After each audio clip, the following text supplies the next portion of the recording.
What's going on, everybody? This your boy Slick 50.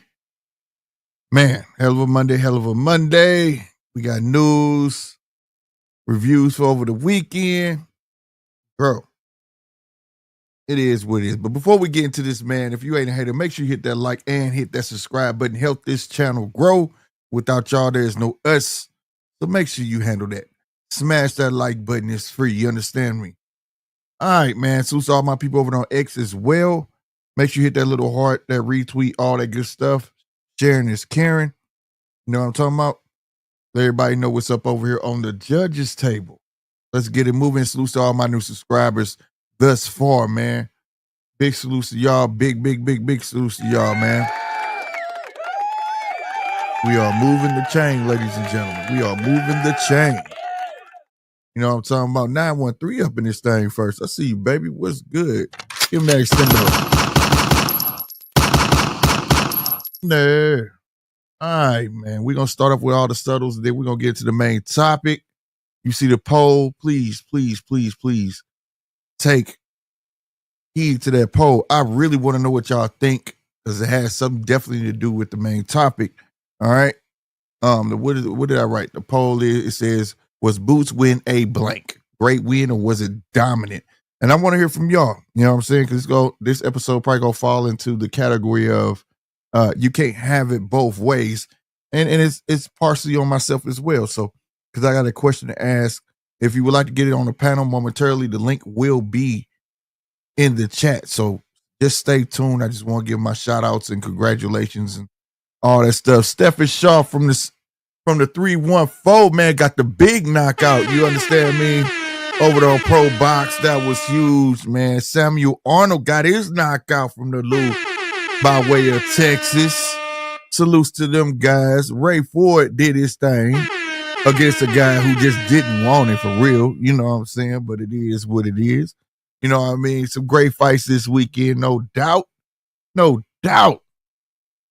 But it is Monday. We ain't going to be here all night. So we're going to jump right into the topic. So like I said, you want to hop on. And I'm gonna start my little, monologue, and then we're gonna go and throw it up in there, man. I woke up today and I promise there's no shot to nobody. If the shoe fit, wear it in. That's all I can say, right? Everybody's like a hive mind all of a sudden. I get everybody's looking for that next best thing, right? Loco's notepad, what's good? Give my boy that stendo. What it do, Loco? Yeah, man. Everybody's on this hive mind. You get what I'm saying? Like, it was a dominant performance from Boots.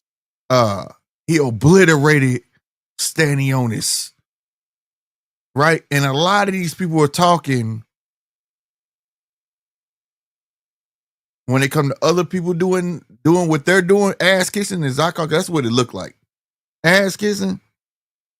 Instead of being critical and being a journalist, and things like that. And being a journalist is not being a hater. Just call it how you see it. They call them ass kickers. They call them bootlickers. They call them so on and so forth. You know what I'm saying? And the sport the sport's not gonna get better unless we just call it for what it is, right? Now at the end of that Boots and Stanionis fight, we were quite critical, right? And that's only because we see what we see and we want him to be. We see what we see, and everybody gave their final answer. For me, I just want to see him be more fluid and put it together. I get a lot of people with the showboating and all that. It's still not fluid, bro. If you want to see fluid, go look at Roy and things like that. Now, this is where I say, this is one's on me where I say you can't have it both ways. Maybe I should not be putting these kids in the likes of that type of greatness, right? Or look at them in a different light, so and so forth, just like how the NBA of today is not the NBA of yesterday. Bob told me this. I asked him that question on the interview I had with Bob. Bob Arman, that is. Could you compare them to yesteryear, the Hagglers? He was like, no. Like, he said that shit so quick, like, no, and I'm not going to do it. So I didn't look at it like that back then, but I'm starting to understand it. And I'm gonna start it off, and now I'm gonna put this link in. All right. I did not see what everybody's title was on their lives, or people who went live, or their respective podcasts. I didn't see that. I didn't see Stanionis get obliterated. I didn't see him get dominated. Right? I saw a great win, a great performance. Now, where's the hate in that? I didn't say look garbage. I didn't say any of that. I just feel like if you go back to the Roman Villa fight, he was more fluid in that with his feet and punching and the showboating all at one time. In that fight, that was a dominant performance from him, right? I keep saying Pronokal, but that's not who the guy name. That would somebody corrected me before, but he used to be Pacquiao. He fought Tim Bradley, but he used to be Pacquiao's sparring partner. I can't remember his name, but that was a dominant performance. This was not that. For me to watch Boots and been on here and say, hey, he might be the next one up. I think he got the goods. He passed the eye test. Yes, I want to see him do good. But at the same time, I can't sit here and campaign for something that I'm no longer seeing. I still see the goods, but it's like, okay, where did that spark that I saw, where did it go? I'm not talking about what everybody else saw. Where did the fluidity go? Where, it's certain things I look at. Y'all know I look for ticks. I do this and third. You call nitpicking what you want. Yes, we know. And people, salute to all the Captain Obvious out there. Please, salute to y'all. All right? Salute to y'all, man. Give them a round of applause because they want to sound so smart. You know what I'm saying? They want to sound so smart and say stuff like, oh, you're going to get hit. It's boxing. No, duh. It ain't that you got hit. It's how you got hit. Oh, he got a chin. He got a chin. We ain't supposed to know if you got one. See, I think this is where the game is flipped. Why are you? I'm more interested in how did he get hit with that? When he was showboating at the end of that round and Stanionis caught him at the bell. Why did that happen? See, that's where my mind is. So I ain't going to keep going on and on. Overall, still a great boxer in my book. He just got to put it together. My personal opinion, I think it's a lot of pandering to the crowd, more on the entertainment side. I don't care about the showboating unless it's just part of you. It don't look like it's fluid. It doesn't look like it's like I'm going to play and fight and play. It don't look fluid like when you saw Roy in the footwork. And, you know what I'm saying? Even the Floyd, when he licked his tongue out and he clenching, it just doesn't look the same. And I'm not looking at him to be them guys. I'm looking at him to be Boots. But it's looking, I don't know, man. I don't know the word, but it's not looking like it's moving the right direction for me. All right. Another question. Do you feel like he's staying at 147? He didn't give a defining answer if he was. All he said that he makes the weight easy. And I heard that, but then in the monologue, he said that he had to get a nutrition. Does that sound, am I tripping? Does that sound that it got easier? He made 146 and a half on the scale. And he looked at lighter than he did before. I don't know. I'm on the outside looking in. All I could do is do what Loco said. Trust your eye. Right? I got to go talk to my team, ass nigga. That's what he said. I got to go talk to my team, blah, blah, blah, blah, blah, blah. He also came out and said they need the Dare to Be Great while Norman is Barrios fight. So that sounds to me, you want them to hear him they fight and you just fight the winner and get them in the fair swoop. Ain't nothing wrong with that though. That's smart business. I ain't even tripping. Right? But it also tells me that you're not looking to fight a champion next off the rip, which is cool. You earned that. I just wish people would read between the lines like I do. Now he can switch that up at any time, but I'm going based off the comments that he's giving.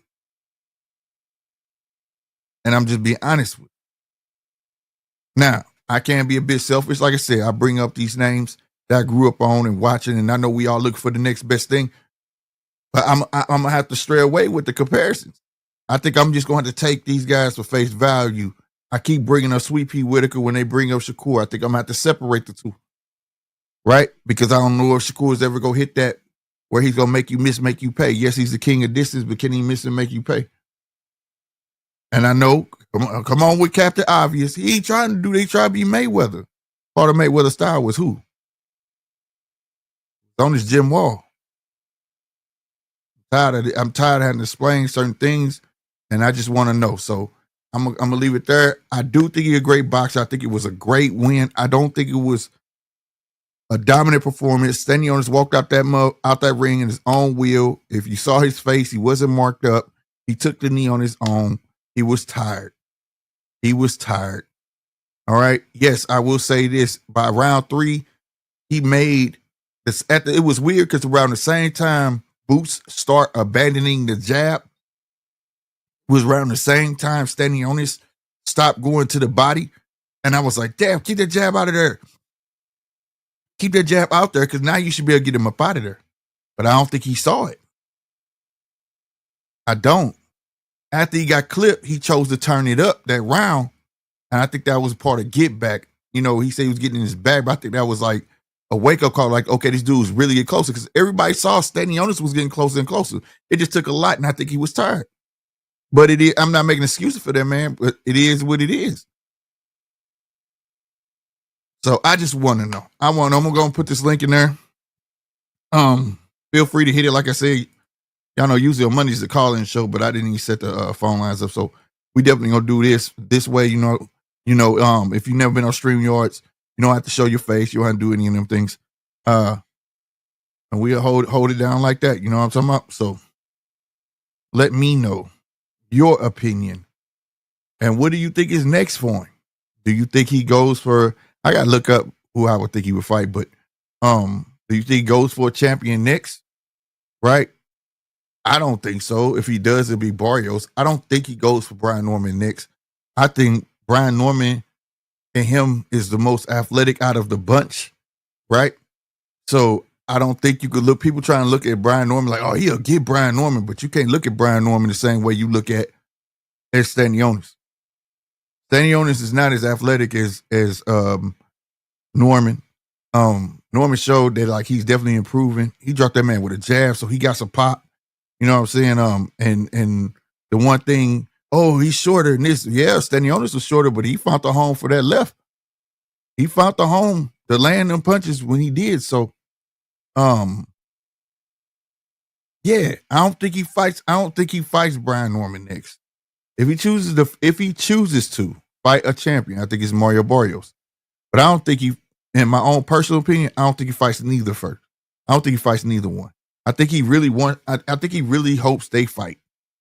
And then they come together. I remember that plan that they had spoke about when they was first supposed to hit. Remember that whole debacle about the money, blah, blah, blah. Then that Brian Norman came out and said him and Bozy already had a plan.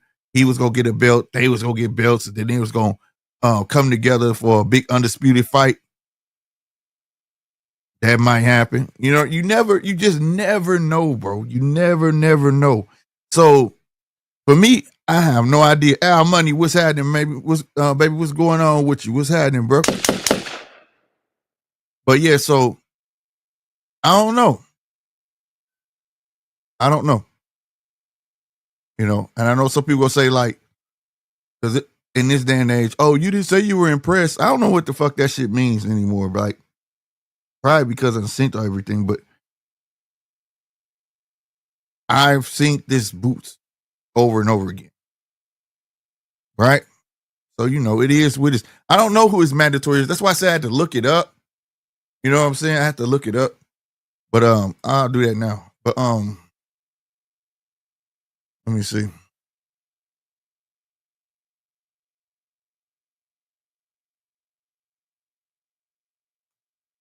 Let's see. Now he was, but the press conference, like I say, I didn't get no clear nothing. They brought up Norman. He got agitated, and I don't like that. I'm not a fan of that. You know what I'm saying? Oh, they cloud chasing off my name, and well, fight him. This is where in boxing is there such thing as cloud chasing? Ain't you okay? So I supposed to sit there and be quiet? Somebody tell me that. Am I supposed to sit there and be quiet, fam? Is that it? Or am I supposed to? I'm gonna agitate the shit out of you until I get my way. Call it what you want, but I don't call it cloud chasing, bro. Right? Because again, we can't have the have it both ways. Like I said, can't have it both ways. But if he never calls him out and he never gets a fight, somebody gonna make sure I say he was scared. He ain't never called such out. They ain't never hit. Man, if I'm a boxer, bro, and I feel like I'm that dude and I feel like you not, I'm saying it. I'm saying it. There's you not I don't give a fuck. You call me cloud chaser. He just want to check. Idiot, man. Look, bro. At the end of the day, fam, I'm calling you out for a reason to get in that ring. Right? Like people don't look at it like that. Like, yeah, it's gonna come with a payday. That's automatic. It's coming with a payday, bro. We know that. That's Captain Obvious ass shit again. But guess what? I still gotta get in the ring to get it. So prove me fucking wrong. So why? I don't understand. He ain't cloud chasing. They ain't, man, get the fuck out of here. Y'all don't even know what cloud is. We be talking about cloud chasing. I just watched AB. Motherfucker don't even respect the man. Walked up on him and stole on him, bro. Wasn't even make cloud chasing cloud. Man, I ain't no turning. You ain't got no respect. Fuck your cloud chasing. Fuck cloud. Nigga, respect me, nigga. That's all I want. I want to get in there, beat your ass and get the fucking respect. That's it. You can keep all the clout, glitz, glamour, what the fuck you want to call it. I never understood. I don't understand that. I think we take words out of context too much. You know what I'm saying? Way too much. You know what I mean? I don't understand it. So it wasn't no clear no, I ain't fucking with him. Oh, they don't want it. And he reversed it. If you get $2 million, I'm sick of that money shit too, bro. Fuck all that, bro. They asked you want him. We tried to fight him. I ain't asked you, did you try to fight him? Do you want to fight him next? Well, if you was only gonna get $100 million in your last fight and I gave you $2 million this fight, then what? Nah, fuck. Or are you gonna pursue to fight this man? Yes or no? And then you ride with the narrative of cloud chaser. And I can ride with it. He's scared of him. But I don't ride with neither one of them. One just don't want to fight. I think he knows it. Just like the Earl Smith thing. Right? I called it. Earl wasn't going to fight Bud. That was going to be his last fight. That was smart. That was smart. That was goddamn me, you know what I'm saying? Business. I get it. It held everybody up, but I had to think like me. I got these 2 easy jobs over here. I'm gonna go get these easy jobs and knock these out, and then I'm gonna go on a hard task. Fuck it.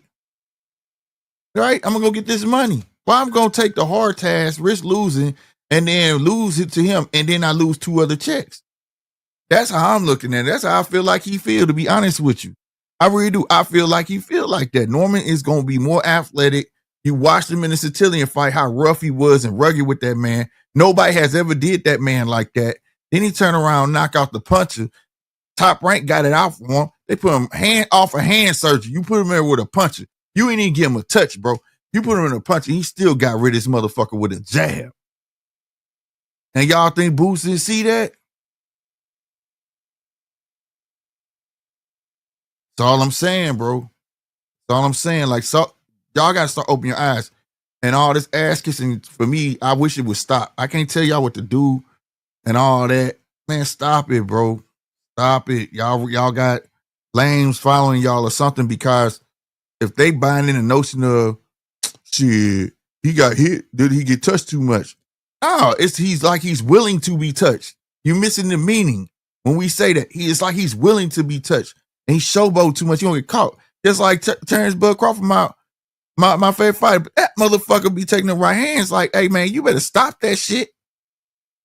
But I'm not finna sit there and take up for him like, oh, but you get hit in boxing. Man, shit that shit. If some of that shit is avoidable, it's because you playing. You playing with your food.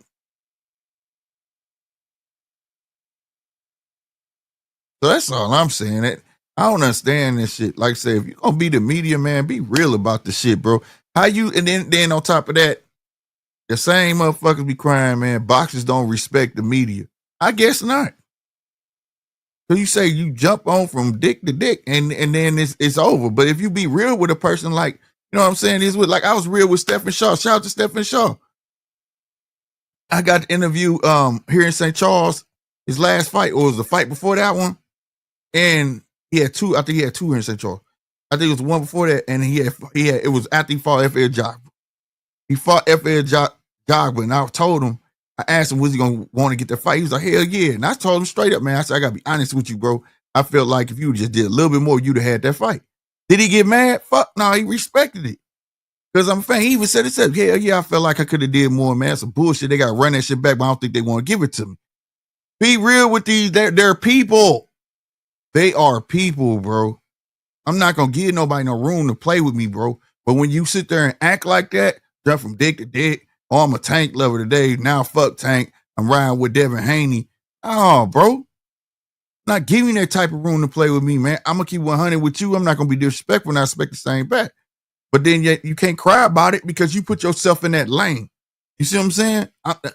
The judges table will never be in that lane. Never be in that lane. That's why I respect people like Najee. Najee asked some real fucking questions. And he ain't afraid to ask them. What's Broadway Joe? Hey, he get all the Spanish fighters, but he asked the real fucking questions. I respect that, bro.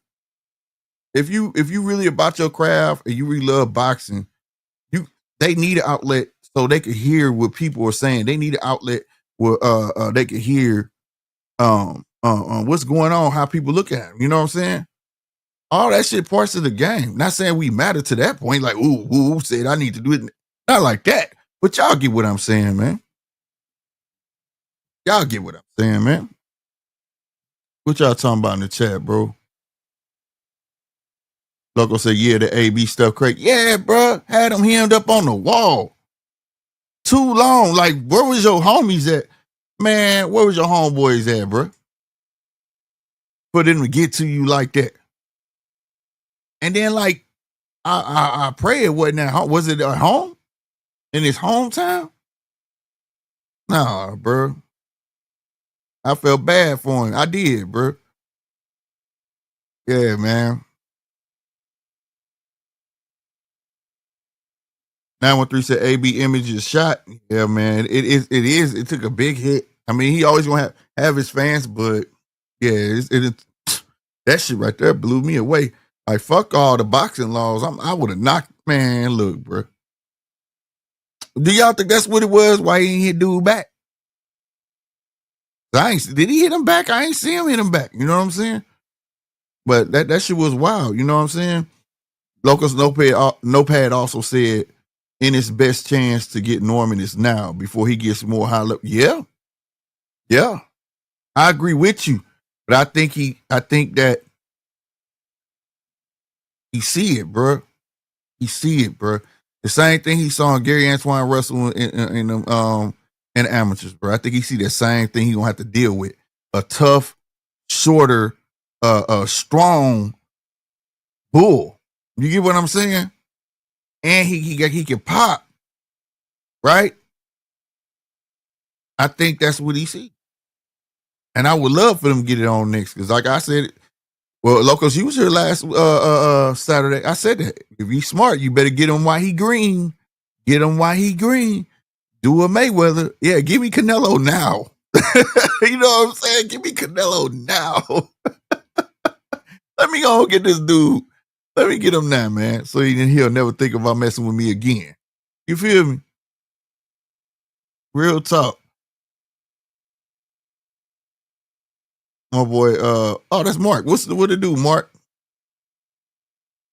He should fight Blair Cobbs, not Champ, to sell a little bit in Philly. Man, I don't know what he gonna do, but he better get it right. What it do? What it do, AC? Was good, bro. Was good. Yeah, I'm digging the I'm digging the live and everything. I'm digging the honest talk and all of that. Um, Before you start, let me ask you the question. Was that a great performance, or do you believe he dominated? I'm going. I When I voted, I just put it as a great performance. I didn't put down. Right. Okay. Feel what I'm saying? Yes, I can't deny what I saw was a great performance. Mm-hmm. Dominant. Dominant means that guy showed up. Right. That fight should have went 12 rounds. When a guy quits, I'm not really a fan of that. But I'm gonna say it like this: for Boots with Brian Norman,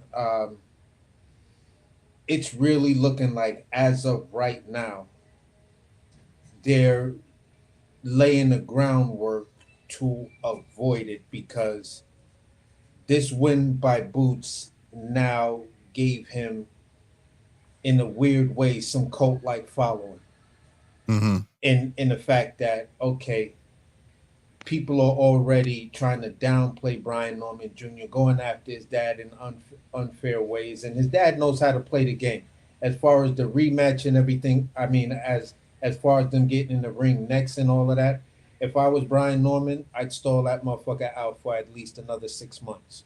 I'd Mm. go ahead and go over to Japan, get that Jin Sasaki money, or try to get in there with somebody that I know he constantly avoided, like a Blair Cobb. You Mm. feel what I'm saying? For him, That's a good I point, bro.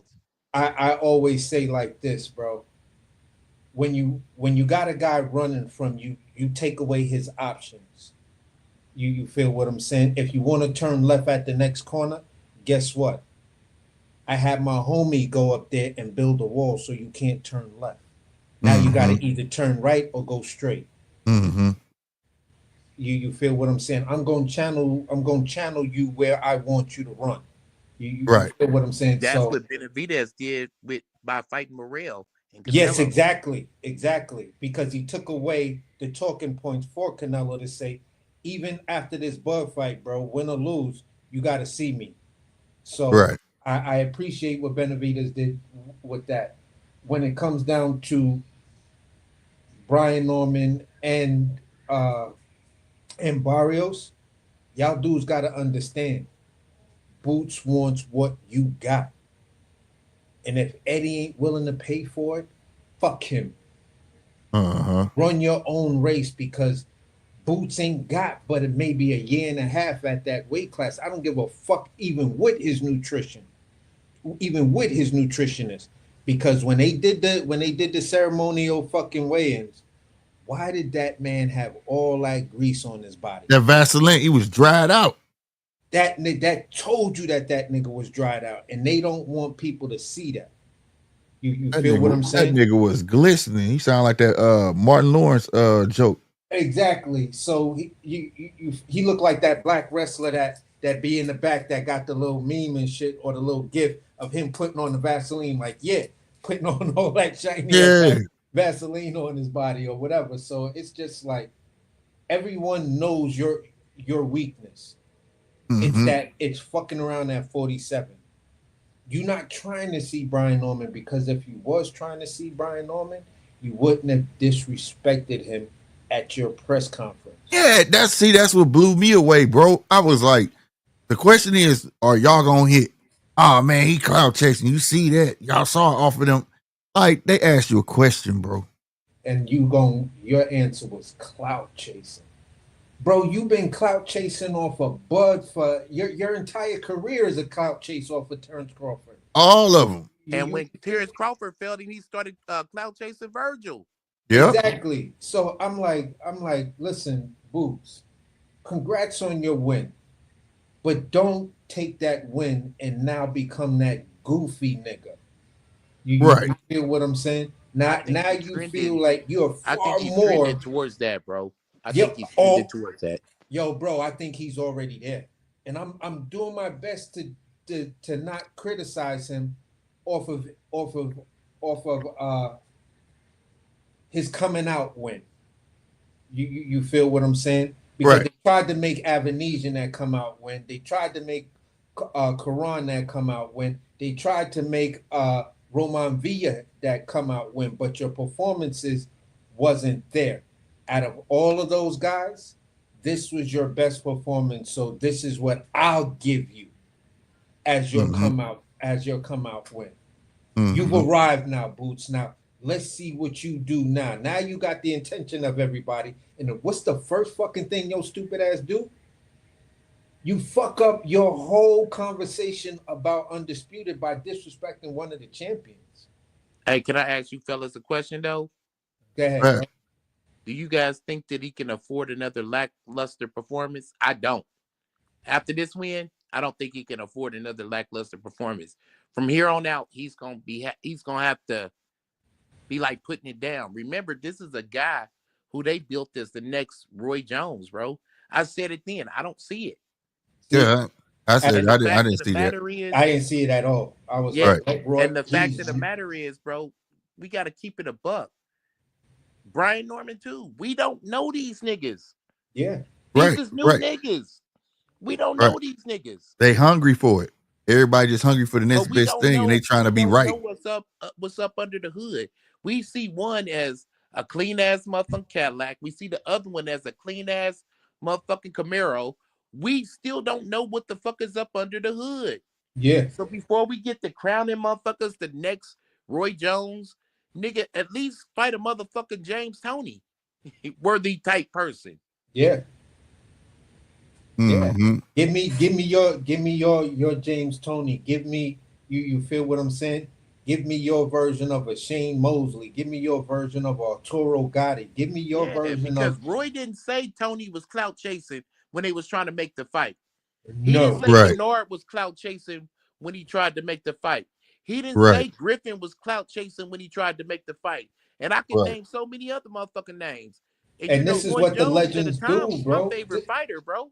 So yeah, I take that personal. Nah, nigga, you ain't no motherfucking Roy Jones. Yeah. You may grow into one. I'm not saying he may not never grow into one. But right now, what I'm saying is I don't know this nigga. Yeah. Like he's the new nigga. I don't know you, blood.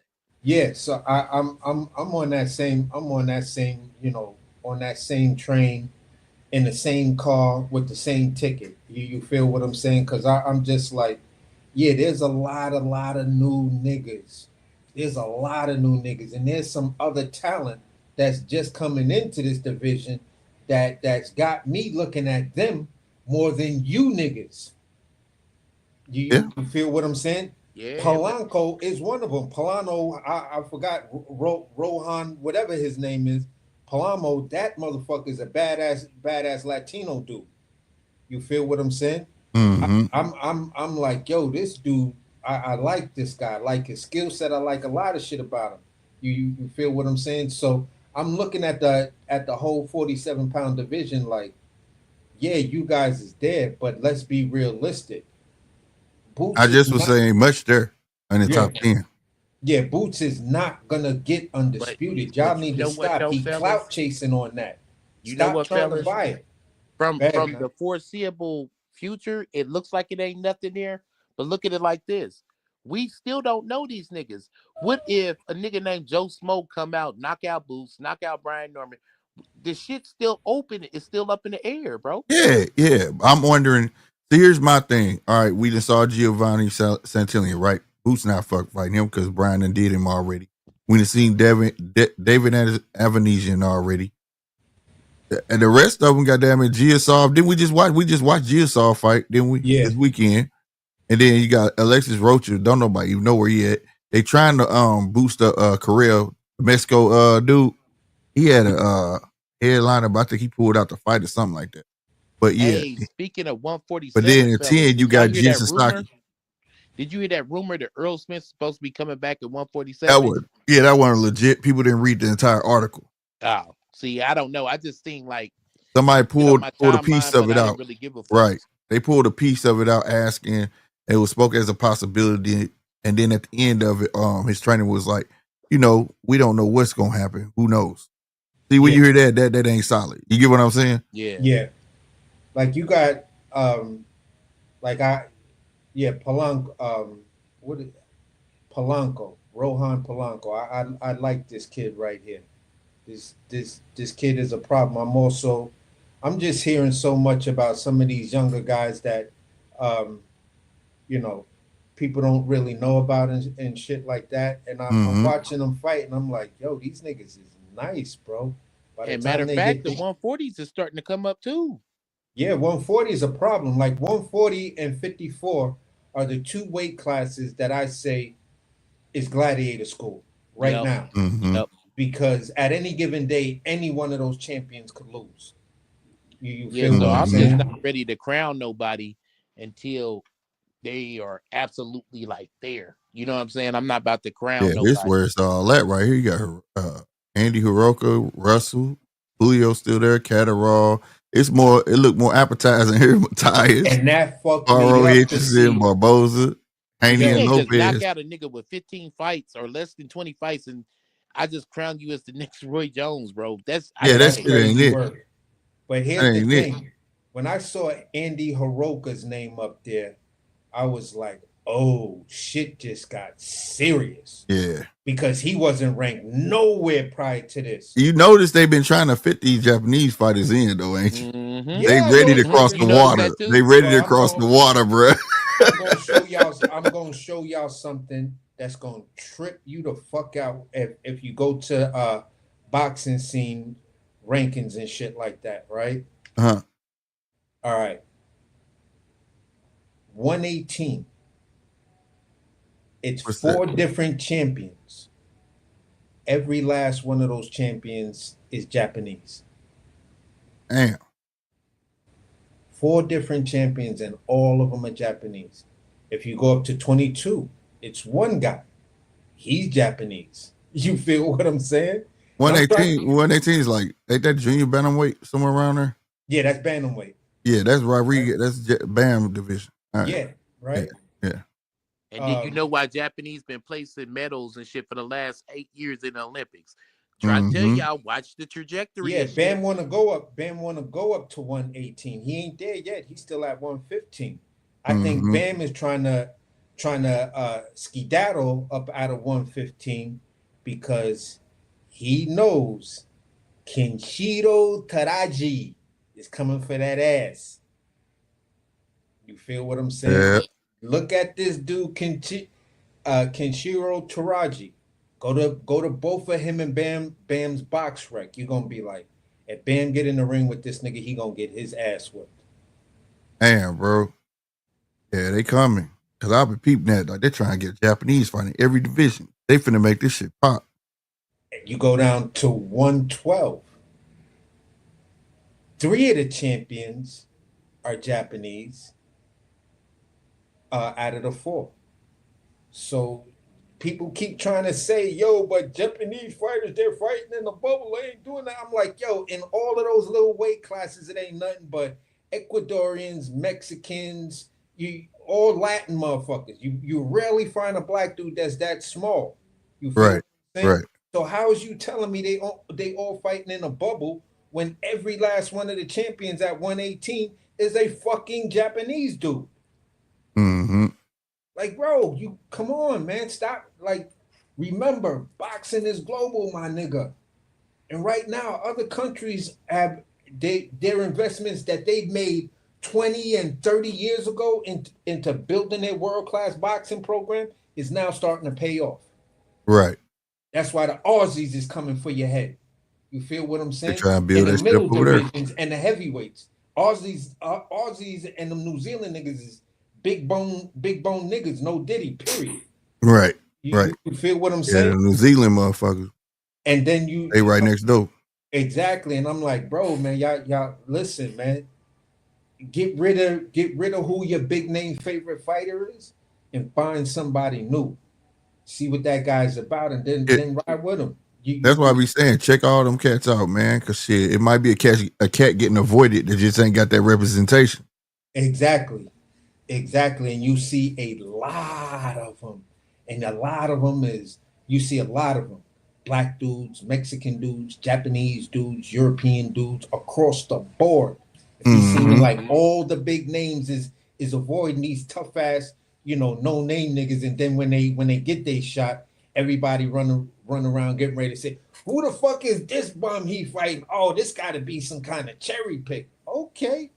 Okay, you think that nigga's a cherry pick. I've been watching that guy for years, and I'm telling you, this shit is fucked up. Just like I was telling dudes with Bevo. A nigga from Canada put me on the Bevo. Cause me and him kept on going at it like hard body with dudes out there. Who's the best boxer, pure boxer? You know what I'm saying? And he was like, yo, I'm just telling you, man, just check out Bevo stats. I looked at his. I went to his ConcuBox numbers. Yeah, It ain't a category that nigga ain't top 3. yeah, and I got put on to him. See, people don't know about like them Russian cards, and you gotta like find them on YouTube and stuff like that. And they be like, they celebrate their cruiserweights over there and they light heavyweights and shit like that. So like, they'll have like a big old card just for like Russia with their big names. They'll put they quote unquote big Russian names against each other. Except it'd be like some rich people shit, like ballroom type shit, where it's like circle tables, niggas in tuxedos. You know what I'm saying? Ain't no crowd, like shit Closed like that. Event. Yeah, bruh. And they about to have another one too for the cruiserweights. While I'm talking about it, but that's how I found out about it when I was sitting there watching. It was on HBO, and they was talking about it's such a privilege to be able to be in there and all that shit. You know what I'm saying? And I was looking. I said it was the HBO Showtime, and I was looking. I was like, who the fuck is this dude? Like, this dude is no joke, bro. And ever since then, I've been, bouncing in and out. Swear to God, bro. I was like, God damn, this dude's a monster. You know what I'm saying? So, what I mean? But he was one of them guys that I feel like was gonna be avoided. You know what I'm saying? Motherfuckers wasn't gonna fuck with him because their style was gonna give a lot of motherfuckers trouble, especially taller fighters. Exactly. And I kept on saying to myself and saying to other dudes that was, they not Canelo fans, but they just didn't know who Bivol was. And they was like, nah, it's just a cherry pick, man. Nah, And the people who did know who he was, he picked this dude because he had a bad outing against this guy and he think he's the lowest hanging fruit. I think Canelo gonna win. I was like, you just said X, Y, and Z. He played. He had a bad performance, and then you still gonna pick Canelo? I said, this shit's gonna be a boxing masterclass, bro. That was a masterclass. He is going to get swept. The only way this nigga gets rounds is that the judges give him rounds. He's gonna win one round. That was the most disciplined fight I ever seen a fighter fight, bro. Bro, I was like, then when my man was like, AC, let me just show you something.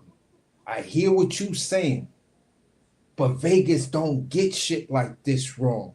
And I was like, Vegas got it wrong, bro, to have Canelo up like that. Like the betting favorite. They got it because wrong. Didn't nobody know who he was. How they got it wrong. And they was praying he was gonna win. And because they knew everybody was gonna bet on him. Yes, and I was like, bro, I don't know how y'all got that shit so wrong. Yeah, that shit was terrible. I caught so much flack on the channel for that shit. It was like, man, you go up, I'm letting you know. I caught flack for him and Tyson Fury. Bro, I let me put it to you like this. I don't think I bet more than $10 and won something like $500. Damn. Heard that shit. But that was Canelo playing himself, trying to prove prove something for no reason. Because remember, he was trying to get the low hanging fruit. It was Makabu. Makabu pulled out. Yeah, bro, I was not. And listen, I didn't even bet. I didn't even. Right, and they still gave Canelo 4 rounds. Right. What I bet was on a unanimous decision. I said this is going to be a unanimous decision. There was a parlay for majority decision, split decision, or knockout. I said, nah, it's gonna be a unanimous decision, bro. All day. You heard the news about your boy, right? Who's that? Hamza Shiraz. What, he coming back or what? He coming back, but he going to 168. Ooh. Ooh. Yep, he switched trainers and his new trainer is Andy Lee. Ooh. Yeah, bro. Because I kept on telling people, I was like, look, man, I was in a debate because this dude was trying to tell me he don't know who Hamza is and Hamza is trash. And I said, then you've never watched a Hamza Siraj fight. You have no idea who this dude is over in UK. That nigga's the man. I'm telling you, bro. Hamza is the man over there. He gives that performance against Adamas. Dude come out, ACC, you was talking about this. And I said, yeah, bro. You go on any UK channel right now, they all trying to figure out why Hamza didn't win that fight. Then you hear the news, and it was just rumored about a month and a half ago that he might be looking to go to 168. Dude tried to come back and troll me again. AC, why your boy ducking out of 160 and ain't trying to get that get back from what's the name? Yeah, Diamond. I said, have you seen Hamza's body? Have you seen him? I mean, just tell me, who does he look like to you?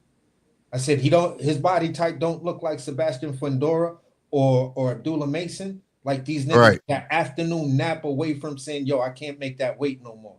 Right. Yep, but he going up though. He says for his health.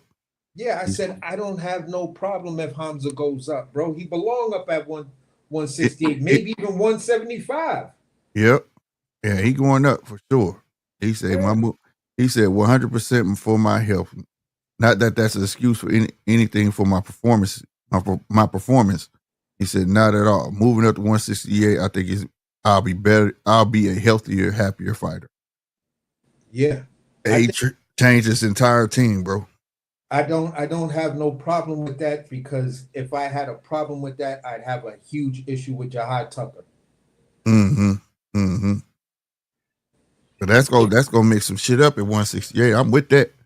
Hell yeah. And the fight I want to see is Hamza versus Pacheco. All right, you hear me, bro? Right now. But they ain't gonna do it though. Pacheco gonna be like, nope, I'm good. Like you, like that's just a step too. That's just a step too high right now. Let me work in there. So I think his first food, if Hamza go up there, I'm gonna say Billy might be the first guy he goes after. Yeah, wide swing somebody. Yeah. Yep, number 2. He'd be number 2. Yeah, I think Billy will be a good fight. It's hard. I mean, it's hard for me to see Berlanga or Munguia trying to step in the ring, and Berlanga talking about trying to move up and all of that. I don't know how that goes. I think Munguia tried before Edgar. I like Munguia. I like the shit talking Edgar do, but I know Edgar be like, that big motherfucker shit. Like, fuck that. Yeah, like, nah. That nigga got the reach. He got that jab. I ain't fucking with that dude, man. No. Yeah, but I could definitely see Iglesias or Billy being the first touch. Yeah. Oh, Iglesias. Ooh. Yep. Definitely see either one of them. Sleeping on Iglesias at 68 too. Yep. So I can see them two, him coming in making a debut, taking one of their spots, because they gonna want to put him high. So they gonna give him whoever you want. Yeah, and I'm not even gonna be mad if Pacheco don't take the fight now, because he's on his plan. Yeah, he just ducked out of it was a damn. I had just reported this shit. Billy was supposed to get it. And he get the winner that was gonna give Mando to Canelo. Yeah, and I'm happy he ducked out of that, because it's like, how many other motherfuckers? I mean, we saw niggas from for Mando's for Canelo sit there for years. Yep. Don't take that bullshit, bro. Fuck that. Like, nah, I ain't going for that, man. That's what I was trying to say when I ducked, but I ain't even fucking around with that bullshit. The only reason it looked like a duck, I agree with you, but the only reason it looked like a duck because he was calling them out. Yeah. But you know what I'm saying? And then now you had your opportunity and you backed out. But the only reason I had brought that bit of news up, it wasn't even worth bringing up. When I reported it, the only reason I bring it up because they was calling everybody else a duck. And I'm like, they not ducking. How the fuck you gonna say everybody was ducking? This the one that actually was calling him out and had the opportunity to be a Mando. You know what I'm saying? Yeah. And nobody was talking about it. But I agree with you. He didn't need that smoke right now. He need goddamn. Yeah, and sometimes when you lock yourself in a Canelo Mando, it makes it harder for you to get fights. Mm-hmm. You feel what I'm saying? Because Yep. everybody's gonna be like, yeah, he don't want to jeopardize this and fuck up, Canelo. That's why, yep. Fight him, and David Yep. Benavidez, Morrell fought a bunch of careful ass fights, and it didn't really do nothing for him. Mm-hmm. Yep, exactly. Put you in that mind state where you don't want to fuck up shit, but fuck that. Yeah. Go on that mother, take over the division, bro. Yeah. Be like, that's what you do. Listen, man, Billy, I know I called you out. I don't want to be attached to that bullshit. You can fight somebody else if that's what you want to do. If you get a belt, I'll see you when you get a belt. You know? Right. That shit go hard though. You get up there, start cleaning everybody out. Shit. Yeah. That's the motherfucker, bro. They could live behind the jab. And like I said, man, we don't know what was wrong with his hand. They still didn't say. They just said he hurt his hand, but I just think he just had a bad night, bro. That's all it was. A guy that could get to him, and he wasn't used to that. That's what happened. He kind of alluded to that, but got away from it in the interview I watched earlier today. It was on Boxing King Media. You got to look it up. But where he was kind of like, sometimes when you keep winning, you know what I'm saying? You need something to ground you, or whatever. Yeah. So like, I think he kind of got away from it, but I think he understand now. You get what I'm saying? Yeah. Like shit, I was kind of lax in that fight. That was his way of saying, like, I kind of didn't take it serious, thinking I was just gonna be able to do what I wanted to do, and that shit didn't happen. He took it for granted. Yeah. There you go. Coming his way from the UK and from many other fans who, there was a small pocket of fans that was saying Adames is gonna beat him, and just for all of us, Hamza fans like that, we were like, I hear what you're saying, bro, but no. Mm-hmm. Adames is gonna catch him. It's gonna be some early. He gonna catch him early and often in the fight, and then Hamza's gonna pick up on his shit and then figure out, all right, I don't need to be on the inside with you, Adames. I got the reach and I got the height, so I'm gonna keep you at mid range to whatever. So if it was a hurt hand, and then you take into consideration that you are moving up, I think that weight finally got to you, bro. Mm-hmm. I think it got to him too, but I also think them overhands got to his ass too. Like, oh shit. You can't like when I see fighters that are at their limit of the weight and everything, it seems as though in their mind they're saying move, but their body is not reacting to the move fast enough because they'll get hit and then the move. That's a fact. That's the fact. You feel what I'm saying? So it's just like, bro, people was tripping. He was like, yo, he's at 160. Why are you even saying, why are you even talking about 68 or 75? I said, because the nigga really looked like he 175 pounder. Mm-hmm. You can see his frame, bro. His frame big as fuck, bro. Yeah. You know what I'm saying? It's just like I said, man, and a lot of people just getting to about to understand, like, he probably didn't ever belong there. That was just so he could make a splash, bro. Get his name known. He was never supposed to just stay there, bro. It's just some of her frames just not going to allow it. It's just not going to allow it. Just like what's Shakur Stevenson cousin name? Zaquan. Yeah. He got a frame. He's a big boy. You can see it already, bro. He's not gonna be there. He gonna be moving up too. He remind me. He fight like Shakur a bit, but with more pop. But he got a frame like Keyshawn. You know what I'm saying? Yeah. He gonna be big. When I look at Fundora, I'm like, Fundora, it's gonna be a minute. I mean, you're gonna be up at 160, I think, a lot faster than what you think, unless you're just like what the Jamaicans call a tall, skinny dude or a real skinny dude. Like, yo, you MAGA, bro. Mm-hmm. You mad skinny, unless you just naturally mad skinny like that. Right. Okay, I get it. 54 is your weight. You're a natural 54 pounder, but your height with that skinniness, Man, don't get in there with a Charles Conway. You're gonna break your body the fuck That nigga, up, bro. right? That nigga shoulders too wide for that shit, man. You look at Hamza, bro. His shoulders like out there here, bro. You got big ass shoulders. It's like, no, Yeah. you don't belong here, bro. Bro, You, your back is mad wide. I'm like, Hamza, bro. I get that's the a fact. 160 thing. I get it, bro. But when I first saw him and was like, yo, this nigga's nice, but What do you damn, think? bro, you Okay, look so like you belong in a much heavier weight class. now this is what I want to say. I hope this is what I'm hoping. Hamza is Janabek's unicorn.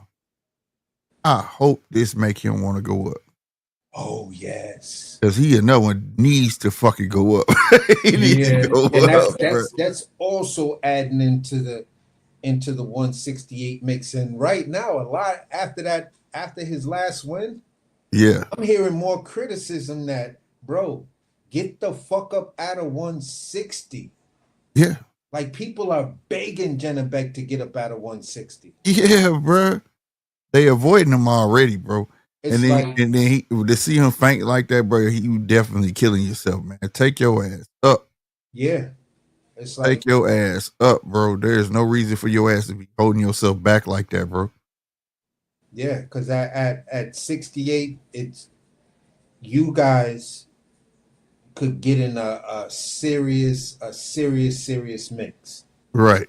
Because ain't nobody really there but Hamza and who else? Adamas, Laura, but Laura not gonna fight him. You know, you got Chris Eubank, he not gonna fight him. You know what I'm saying? Who else there? Miriam, but don't nobody know who Miriam is, bro. Yeah, Eubanks was already talking before the Conor Ben fight that he was going to 68. So right. Eubanks is not even. He's like, yo, listen, I'm just fighting this guy here. My next fight after this guy is gonna trust me. It's gonna be at 68. Right. So I mean, there's nothing there, bro. He needs to go on up there. Hamza think he getting away. Nope. I'm coming right up there with you, buddy. Yeah. Coming with you, bro. You're not getting away that easy, dog. You know what I'm saying? Yeah. So, because he was pissed that he chose the other route. He wanted to get to that man bad. But hey, so we can get Hamza go up. And, well, we know Hamza definitely going up, but I hope this encourages Zanabek definitely go up and you get that. That's a huge fight. Yeah. That's a huge motherfucking fight, bro. Yes. And it's so much food up there for them to go up there and just crazy. Even watching Janabek versus Pacheco or Iglesias. Yeah. Fights that I'm like, oh my God, I'd be salivating. Bruh, that'll be huge. They want to see some bangers. You go produce some fucking bangers. You go produce some bangers. I swear. No lie. And then especially if Canelo beat Bud or Bud stay there, we don't know what's going to go on with that shit. Hey, it might be a little flame still going on at 168. I think I think like this. If Bud beats Canelo, you feel what I'm saying? Mm-hmm. He gonna get rid of all of those titles, and there's gonna be a lot of vacant shit up here. And this 68 division gonna look crazy. And guess who gonna come out the woodworks as soon as Bud drop those belts? Because I'm on the rankings right now, and I'm looking for his name. Who? I'm having some difficulties finding his name. So Cold. Oh, So Cold? Yeah. You think you'll just come out and try to snatch one? So you think Bud ain't gonna stay at 168, huh? You think he'll bow out and retire? Man, if that man is smart, get the fuck up out of boxing now after that win. Yeah. I don't see anything else for you in boxing at that. You done jumped all the way up to 68. What's there? Yeah, you done some masterful shit. What's there? Pull that shit off. You win. Oh. The rest of them guys at 68 are bigger dudes shrinking down. Right. You gonna be putting yourself in the hurt locker for real. Yeah, for sure. Fuck that. I agree with you on that shit. Take your ass home, bud. Go home, take that big ass payday. You got endorsements from the mayor and governor of Omaha and all of that, man. Right. Good money, bro. Yep, 100%. Yeah, you got your investments with the billionaire dude and shit like that in his company. You feel what I'm saying? You don't I need the feel like money. I feel like man, we ain't gonna get shit, man. Because if Bud win, if Bud lose, he got 3 more fights locked. No, what? 2 more after that. If one of them ain't Benavidez, it's gonna be some bullshit, bro. They gonna Yes, be some and that's bullshit why fights. for me, if he loses, Canelo goes to 175. Mm-hmm. You feel what I'm saying? He goes Yep. to 175. He fights a couple of tomato cans and to whitewash the Bud loss, knocks them dudes out, and then he fights Benavidez on his way out. Facts. Y'all about to say win or lose, that Benavidez fight always gonna be there. Yeah, That motherfucker there, regardless. yeah. It It's, don't matter. it's always gonna be there. And in the meantime, Benavidez, man, I don't know why this fight won't happen, but the fight for you at 75 right now, Uh-huh. in my opinion, is Anthony Yardy. Yeah. I think I just said that not too long ago. Like I, it's food here. We was talking about like what do you want him to do instead of just going straight for Bivol? It ought to better be, man. I said Yardy or Colin Smith. Be 2 Yardy, perfect Colin fights. Smith. I was always looking at Yardy, Colin Smith. He got Morel out of the way, and Buatsi. Mm-hmm. Yeah, Buatsi. Yeah, right. Colin Smith got Buatsi out the way. So we know he ain't gonna take no fight. He ain't finna fight him next. That look too bad. Like he coming off a loss. You about to fight him. You know what I'm saying? But I ain't gonna lie. I like Willie Hutchins because I know he gonna like that's just a selfish fight for me because I know Willie Hutchins gonna come in there and bang. He Like, don't who back down is? for I keep nobody. seeing his name around, but who is he? Like, He a UK fighter, bro. He be on he was on what's you calling him? Not Matchroom. What's the other Queensberry? okay, that's probably where Yeah, Willie Hutchins. But that motherfucker, bang! I'm talking about he gonna come there and give it his all. He is not gonna be in that bitch to lay down for nobody. He number 10. He ranked number 10 in the top 10. yeah, because I hear some UK dudes talking about Willie Hutchinson. Now I'm like, Yeah, bruh. Willie Hutchinson? He ain't no bitch. He ain't no bitch. He 18. I think he like 17-2 or 18-2 or some shit like that. Uh-huh. Yeah, bruh. Yep. He got about like 13 KOs. He banged though. See me, I'm like this, bro. I am no longer, for me, I am no longer just automatically doubting a guy that has 1 or 2 losses. Right. Even You if he got shouldn't though. 3 losses, because I want to know who those losses came to. And if It, those, it, go but ahead. but sometimes though, bro, it could have been a bad fucking night. Yeah, Sometimes though, like say though, you have like Morrison. You know, every time he got to a big name, it just didn't. He couldn't get over the hump. You know what I'm saying? You yeah, know, or you could be like Ali and lose to Spinks. You know what I'm saying? The kid wasn't yeah, supposed to be Spinks, but he beat him. You know, but when you in a range of just like 2-3 losses, bro, and for people to think like you can't bounce back from that, I think that's so garbage, dog. yeah. Some I of look your at some of your legends bounce back from major losses, I look at first pro debut losses. You understand yeah, me? that's what I was gonna say. I look at the when you lost and who you lost to. So if you lost in your pro debut, it happens sometimes. You feel what I'm saying? If Right. you lost in your third or fourth fight, and you fought a guy in your third or fourth fight who was 9-0, and you was 4-0, the fuck am I gonna expect? Right. You feel what I'm saying? This is why people be like, oh, why you be talking to me about this Jen Sasaki? He already got a loss. And I'm like, do you know who he lost to? It was like, yeah, some dude named Andy Hiroka. Then it's obvious you said some dude, so you don't know who Andy Hiroka is. Andy Hiroka been ranked number 1 at 140 in Japan for a minute. His Mm-hmm. Jin Sasaki said his team, his coach, everybody was against him fighting Andy Hiroka, but he wanted to do it because he was relying on his athleticism and power. I heard Jin say this out of his mouth, and he said when he got in there, he gained all of that respect, and he was like, Andy was much better.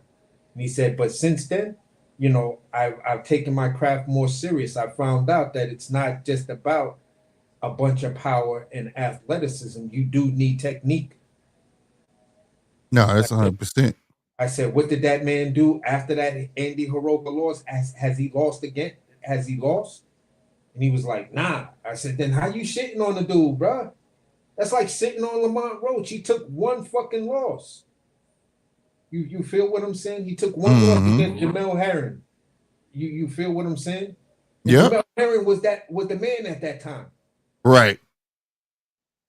Like, what are we doing here, bro? Come on, man. People so quick to throw motherfuckers away, bro. And the way the boxers were at, the way it works now is they react off the fans to the point. That's why we stress so much, man, on here. Like, y'all understand these promoters talk a lot of shit, but they do react off the fans. They gonna put whoever and they're gonna sell.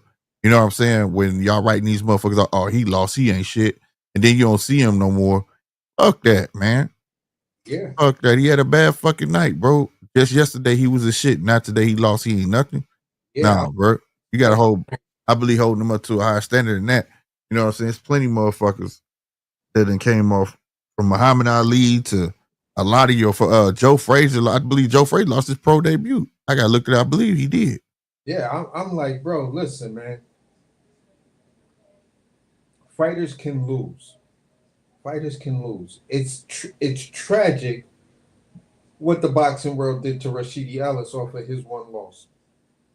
Mm-hmm. That's tragic. But a Mexican fighter can get out here and have 3 losses, 4 losses, and the Mexican population still love that dude. Yeah, that's because they got that. It's a different way of life when it comes to boxing for them, bro. I was talking about that on here when Bill brung that shit on. I said that wasn't fair because, at the end of the day, they respect their fighters. You can't look at the Mexican population and say, yeah, it's mighty fun when we fight and we lose, we garbage. But when one of them fight, they held as warriors. Okay, yeah, their population, their race of people is doing what the fuck they supposed to do. Yeah. Uphold they fucking boxers. We don't do that, bro. It ain't them doing that. And then on top of that, when a Mexican boxer boo an American boxer, nigga, that come with the territory. You think they gonna root for the black fighter over the, you know what I'm saying? Yeah. Like that's to be expected, bro. That don't mean they hate the nigga. It's just a sport. You know what I mean? Like you can't expect that, bro. That's like expect an Irish man it could be a white man, Irish man, not to a black man, both of them white, right? Yeah. But to an Irishman, fuck no. And he could know the white dude, he could be champ. And he could show it up for the champ and found out the fucking challenger was an Irishman, bro. He gonna be like, you know what? I'm with the Irishman. He ain't gonna go against it. That's the sport. You know what I'm saying? That's the fucking sport. If we uphold our boxers, bro, we the only one that came up with the old means everything. Oh, he lost, he ain't it. Fuck all that, man. That's all that Floyd Mayweather shit where the O started to, these dudes tried to adopt, I don't want to lose my O. I ain't trying to sell my O. I ain't trying to do whatever with my O. But you not Floyd. Okay, yeah, no, I got Joe Frazier mixed up with somebody, bro. No, he won his pro debut. Want to clarify that. It's like, it was somebody I was reading about that lost their pro debut and they went on legend status. I'm trying to remember. It'll hit me though, but it wasn't Joe Frazier, y'all.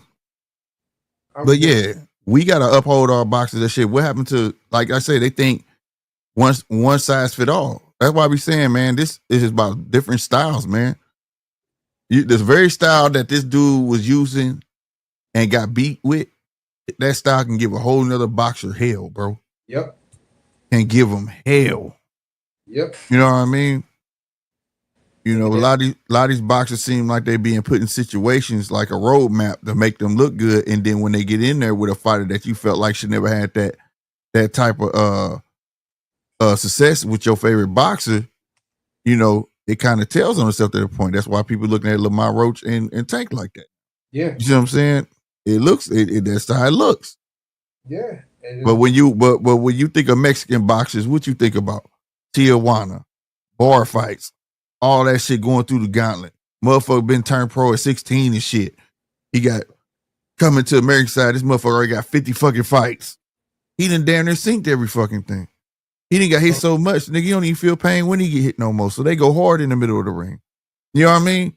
Yeah. It's to be expected, bro. It's different, man. It's a different culture. Exactly. And all I gotta say, bro, is like, look, man, I love boxing. I grew up in a boxing household. I'll give credit to where credit is due.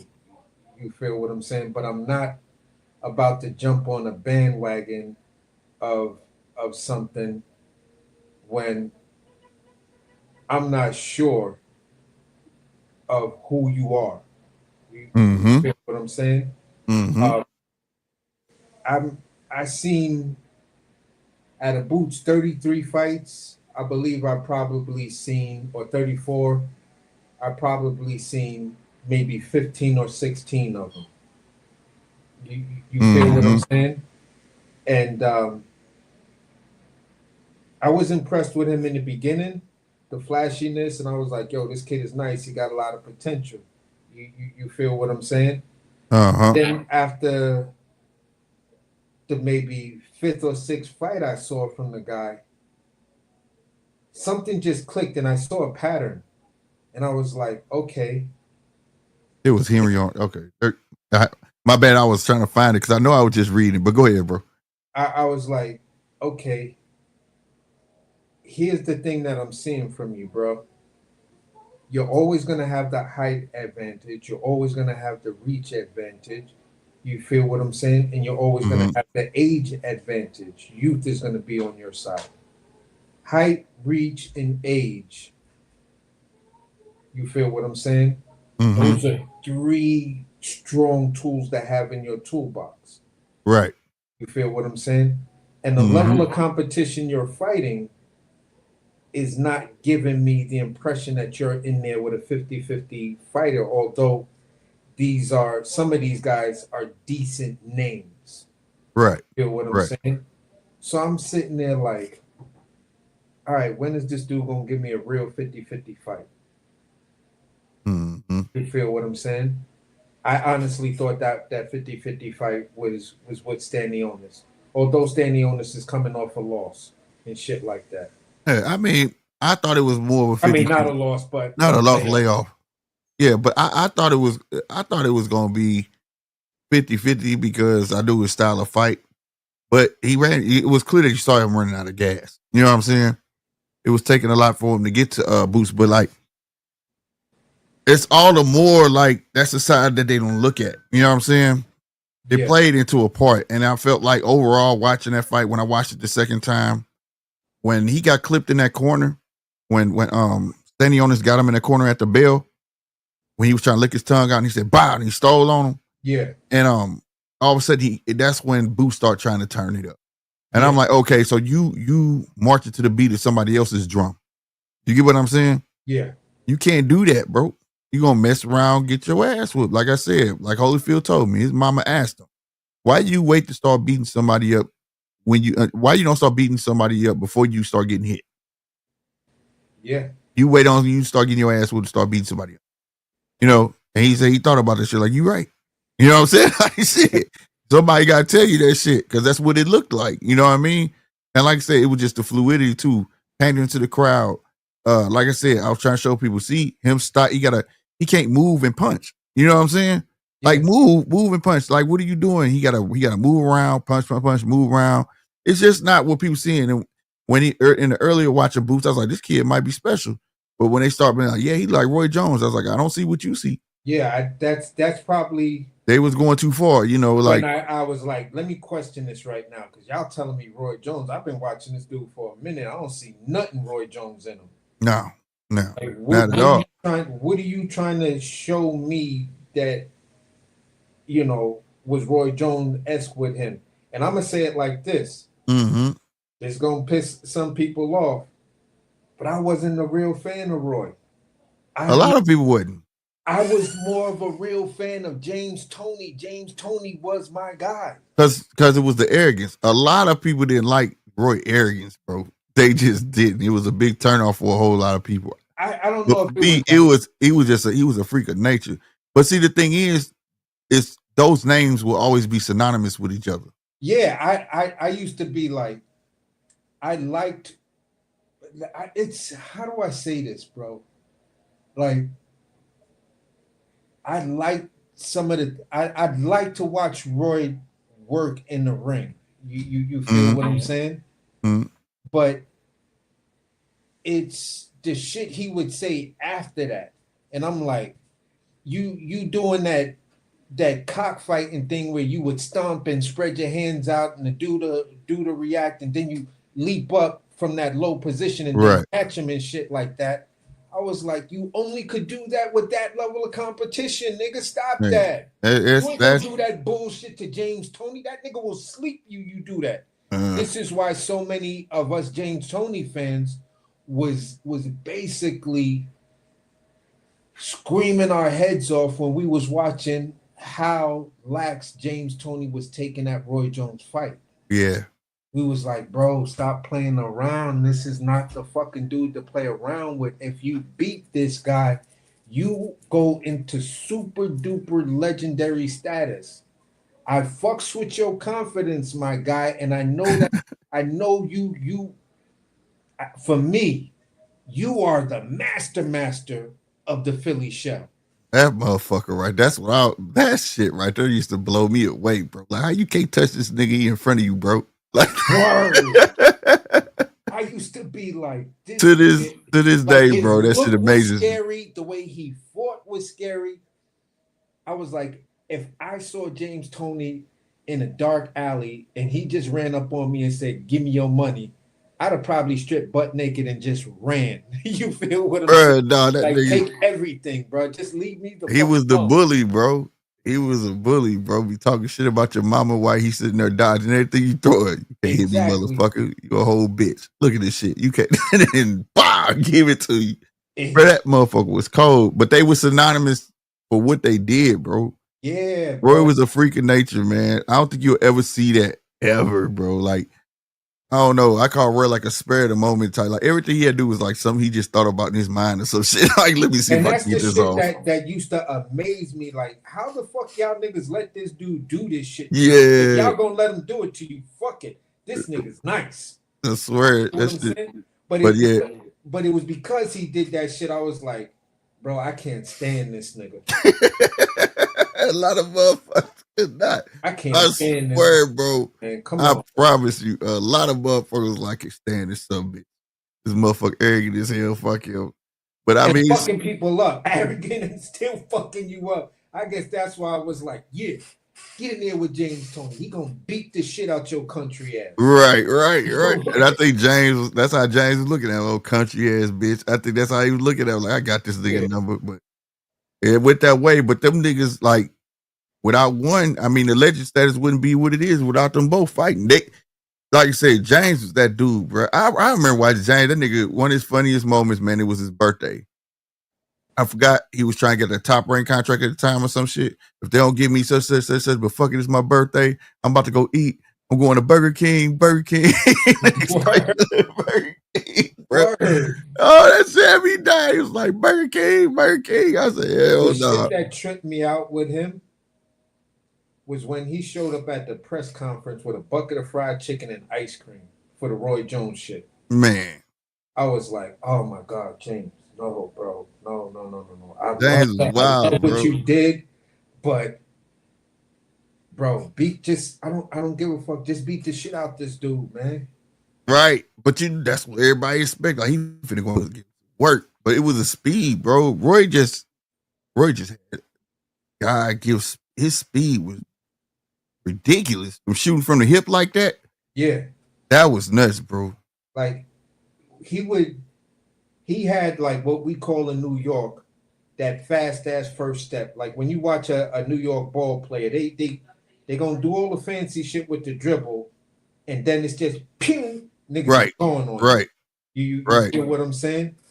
So Roy had that step that if you not careful, he's there. Like one minute he over there, then the next minute he's like there right in front of your face, like on some Vegeta shit when they do like that flash step or whatever. You feel what I'm saying, or some bleach shit. Mm-hmm. You feel me? Yep. So it was just like, wow, these niggas is they on a different plane than us, time scale, like the fabric, like the fabric of space time don't matter to these Man, type of I dudes. promise you, physics don't matter, bro. That shit ain't real. That shit not real. Him or James Tony. I'm like, this can't be real. This shit rigged, bro. How this dude just dodged like 5 straight punches in front of this man's face like this, bro? And I'd just have been there, sitting in the grabbed his same ass and threw position, him like to the zip, ground. zip, zip, zap, and nope, you're not even touching my body. And guess what? I didn't move my feet. For real, you hear me? Like, how do you dodge a body shot without moving your feet? Like, But that it went right. And the thing is, to me, that's when he was showboat because the nigga was good at that shoulder roll, but then he take a sidestep on your ass and be like, "Pow, give it to you." Boy, that shit used to fuck me up. Like, damn, this nigga got some feet. This nigga, everything move and tune. You know what I mean? But like, yeah, James Tony was a freak of nature's goddamn self, man. Like I said, you had Mayweather had a shoulder roll, but it wasn't nowhere near it like was James nothing Tony. near James Tony. It wasn't. James Tony could be face to face, and you couldn't touch him, bro. You couldn't touch him, man. Like if James Tony would have fought Maidana, he would have knocked Maidana the fuck out and never got caught and had a need to do 2 rounds with him. Yeah. Feel what I'm saying? Because he understood every part of the shoulder roll. Yeah. You feel what I'm saying? And that Philly shell. He knew how to do both of them at the same time. But the main ingredient he got that you can't teach, he was fearless, bro. Yeah. You to use that style to be that close, you got to be fearless, bro. Yeah. He never want to afraid to take a punch. Nope. You had to be fearless. You could never really hit James Tony cleanly. Mm-hmm. And that's probably why he was never worried. Either the punch is gonna graze off the top of his shoulder, off his shoulder, graze off the tip of his glove. Mm-hmm. Like it, the only other fighter in this day and age that fights like that, but I give this person a slight edge in the cerebral part of it. Mm-hmm. When you really, really look at him. Mm-hmm. I think Nine said it as well. Charles Conwell. Yeah, it beast, bro. Like he sees something that you do, like a little shoulder twitch or whatever, he'll get himself like takes that little half step back or quarter step to the side. You throw your shot, he's already got it blocked and got the counter coming. Mm-hmm. And it's just like, bro, to see somebody that defensively responsible and then turns it right into immediate offense. Bro, the level change, not just the level change. Power, he got like a power change. It's like he swing, he hit, you see it look like, damn, that shit like it's hard. Then he come with some shit that's even harder, like fuck you up.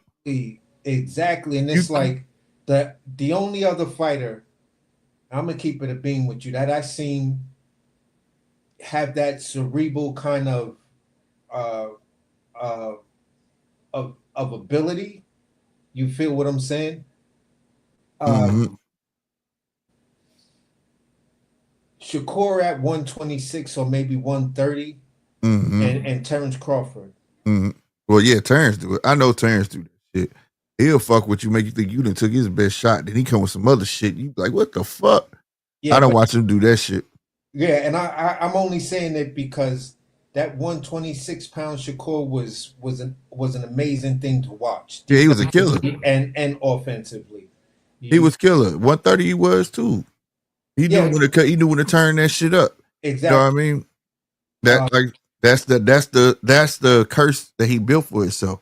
Yeah. You did it at 126, you did it at 130, and people was dying to see it at 135. And I don't know, maybe the power or something didn't carry over. You feel what I'm saying? Right.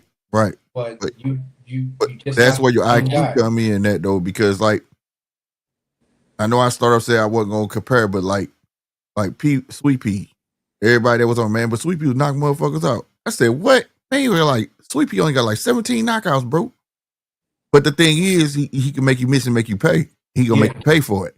You get what I'm saying? Regardless of the motherfucking fact, he not finna just back up and you swing on me, do it again, see what happened. You know what I'm saying? Yeah, exactly. And I think that's the IQ of it. I can't knock everybody out, but I can master my talents. You know what I'm saying? Exactly. And I've always felt like this.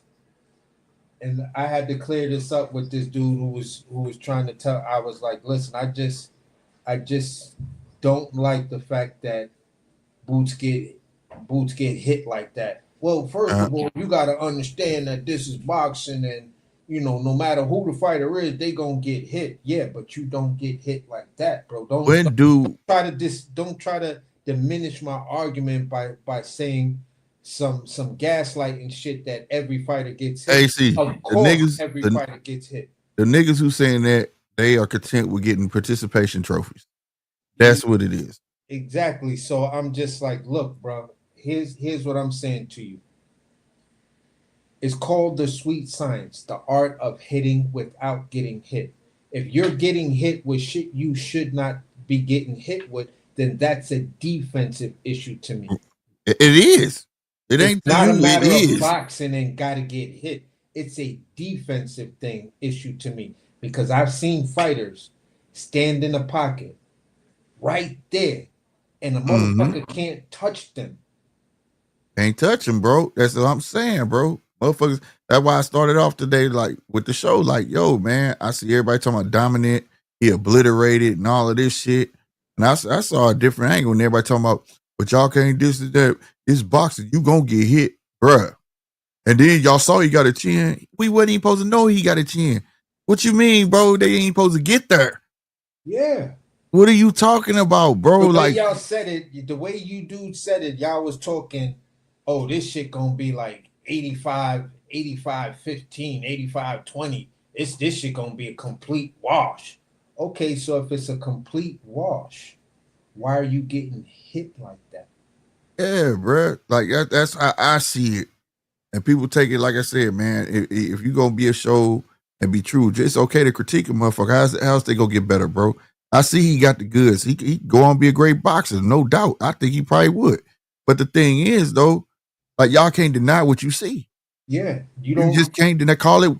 All I be one motherfuckers do is call it what they see, bro. Don't call, pick and choose. I could see his resume, but I would have to go through every one of the fighters that Boots fought to find that one guy who I say looked like Derek James, who cracked the shit out of him and had Boots holding on to the ropes and trying to figure out where this dude is so he can grab him and hold on for dear life. And I was like, that dude was a fucking bum ass dude. But guess what? He was Boots' height and had a reach. Yep. See? And what happened when he got in there? You feel what I'm saying? He got cracked and that nigga was holding on for life. Dude is sitting there telling me, I ain't never seen that. I don't know what you talking about. I don't know. I ain't never. You don't want to see it. I've been watching Boots forever, and I can tell you this right now, as a matter of fact, all fact, Boots ain't never been rocked by nobody. And I was like, oh my God, just Google him doing this. Well, no, you show me. Bro, I'm on your panel. How the fuck am I gonna show you this? Yeah, bro. Just tell the Boots get hit. He gets touched. I need the software so I could do the multi-computer thing and bring shit up and tie this into that and everything like that. Like everybody else tell me who's a content creator. You know what I'm saying? Like y'all dudes got multiple computers or multiple screens and shit like that. I'm on one little ass. When I talk to you, I'm on my art laptop. Right. My thing is the Roman Villa was more of a masterful performance than this shit. But that was against a guy that was forwards and backwards and he was slow. And you get what I'm saying? You can see everything coming. Like I said earlier in the jump off, Roman Villa, Quran 1 and 2, you feel what I'm saying? And David Avanesian was supposed to be his come out fights. Yeah. You he was supposed to dog walk all that. Karan Kukachin is around Boots' height. They both have around the same reach.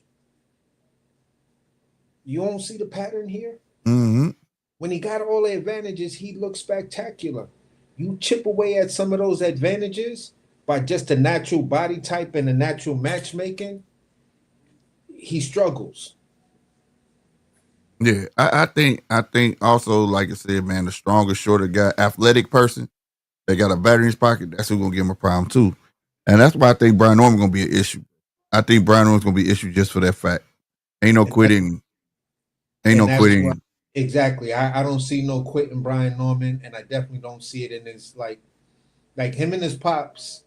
They seem like they have that synergy to where when they in the ring working out and training and shit, you feel what I'm saying?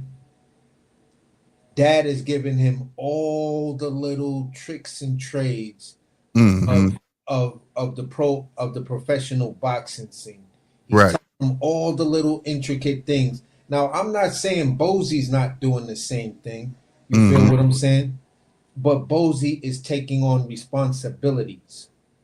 They have a gym. They have other fighters in that gym. His brothers or whatever could be taking those things over and shit like that. It's just more for me that at times I see it seems as though that they're fighting in a bubble. You feel what I'm saying? And Mm-hmm. what I mean by that bubble is um, I'm not seeing the diversity that if you are getting in sparring, I'm not seeing the diversity in what you're taking away from those sparring matches. Yeah, like it start like that's what I said. You seeing the same stuff over and over. Nothing's different coming out of Boots. You know what I mean? It's getting repetitive. Like, where's your adjustment? You know, things like that. Salutes to Anthony Robertson. He says, struggles. I have not seen Boots in his struggle get hit. Okay, yes. What I mean by that is, like, for is him struggling. Anybody that gets in the inside, the first thing you try to do is cuff you. He want to cuff you. If you don't let him cuff you, he'll try to fight it out. But if you let him cuff you, he cuffing you. You saw that with Stanionis. You saw it with his other fights. His last the two carrying fights especially, you know, so he struggles in that aspect. We not talking about like him getting worked and struggling to come back out the hole. You know what I'm saying? Yeah, he's It not just it's just behind in certain, the match, but yeah. It's just certain aspects we see, and it's like, dude, you got, and for especially if I know you got the hand speed. That's why I keep saying your jab should be key. You know what I'm saying? But yeah, he'll abandon it. He will. I don't know if he get tired or he just abandons it, but he abandons the jab. You know what I mean? exactly. And what I mean by struggle is okay, when you look at Shakur's last fight, right? Mm-hmm. You look at his last fight against uh, uh, Paddy, right? Mm-hmm. Josh Padley. Let's call him by his name, Josh Padley. Right, right. When you watch that fight, that was a dominant performance. Even Yeah. though that's two days notice, blah blah blah, that's dominant performance. Right. Now, when you go further up, and both of these guys had their fights got fucked up because whatever. You have to ask yourself, why did you fight Josh Padley? And they was talking about levels of competition, but they brought out Martin Bacoli for Joseph Parker. Mm-hmm. In that fight, although Joseph Parker got the knockout, if he didn't get that knockout, you could see where he was going to start to struggle because Bacoli was walking through his punches. Yeah, he started walking. Yeah, yeah. You feel what I'm saying? Right. I said that too, and that was part So, of the problem. That was part of Bacoli's problem. He was getting a little too cocky with it. exactly. So when it comes down to the level of competition, and that's why this is what I'm saying to you. And when you talk about the level of competition, right? Roman Villa, Karan the first one, and David Avanesian, all three of those fights were supposed to be your coming out fight. But people saw things in there. Like you couldn't cut off the ring with Karan. That's Right. a struggle. Right. Right. That is a struggle, whether you want to admit it or not, as being a Boots fan. You feel what I'm saying? Flaws were kind of exposed. That's all we saying. The things Exactly. you were lacking in areas, and them last three fights, the opponents that you were up against, nobody thought those opponents would have gave you trouble. Yeah, And exposed a lot of flaws that you had going on. That's all we saying. We not hating Boots at all. Yeah. I don't never want nobody think we hating. Like I say, no, the fight wasn't as easy as was predicted it should have been. So if it's not as easy as it's predicted in, people are gonna say you struggle. Right. Struggling is not a big thing. I could bench 250 pounds, but if I put 251 or 252, I might struggle a little bit with it, but I'm still gonna press that shit. Right. There's nothing wrong with the struggle. Here's the thing. Let me give Anthony Robertson a difference, just a different perspective, right? All right, he said Boots is strong. He wrestles some. Okay, use your strength, right? All right. Bud, we know Bud background is what? Wrestling, right? And boxing. When Bud gets in the clinch and you try to clinch, if he's not clinching you and you try to clinch him, what does he do? He push you off. Back your ass up. He's not gonna let you. And then even if he do, he'll wrap you, let you go and push you off first. Create his own space. He don't hook you from the armpits like this and then stick his chin out and look at the ref for them to break it up. You get what I'm saying? It's a difference. He might be strong, but he don't know how to use it. Like, that's all part of the game. If y'all don't know when that fight was really over with between Earl and Bud, it was over when Bud pushed his ass all the way back. He took 3 steps back. That fight was over then. He was mentally in Earl head like that. It was a wrap. He was too strong for him. What no he can do to him. He can run up to him. He can push him any kind of way he want to. Push him in the corner. He was just, that's part of the game. You know, but this is a growing fighter though, right? This is not to tear him down or none of that shit. I'm gonna be honest with you. I don't talk about fighters that I feel like a straight guard. I don't even feel like wasting time on that. You know what I'm saying? I just see fighters today is a bit different than the fighters of yesteryear. These fighters are fighting to the level of competition that's within their ranks instead of fighting with the mentality that I'm here to demolish all you motherfuckers. You know what I'm saying? That's why I said that maybe I shouldn't compare them to yesterday.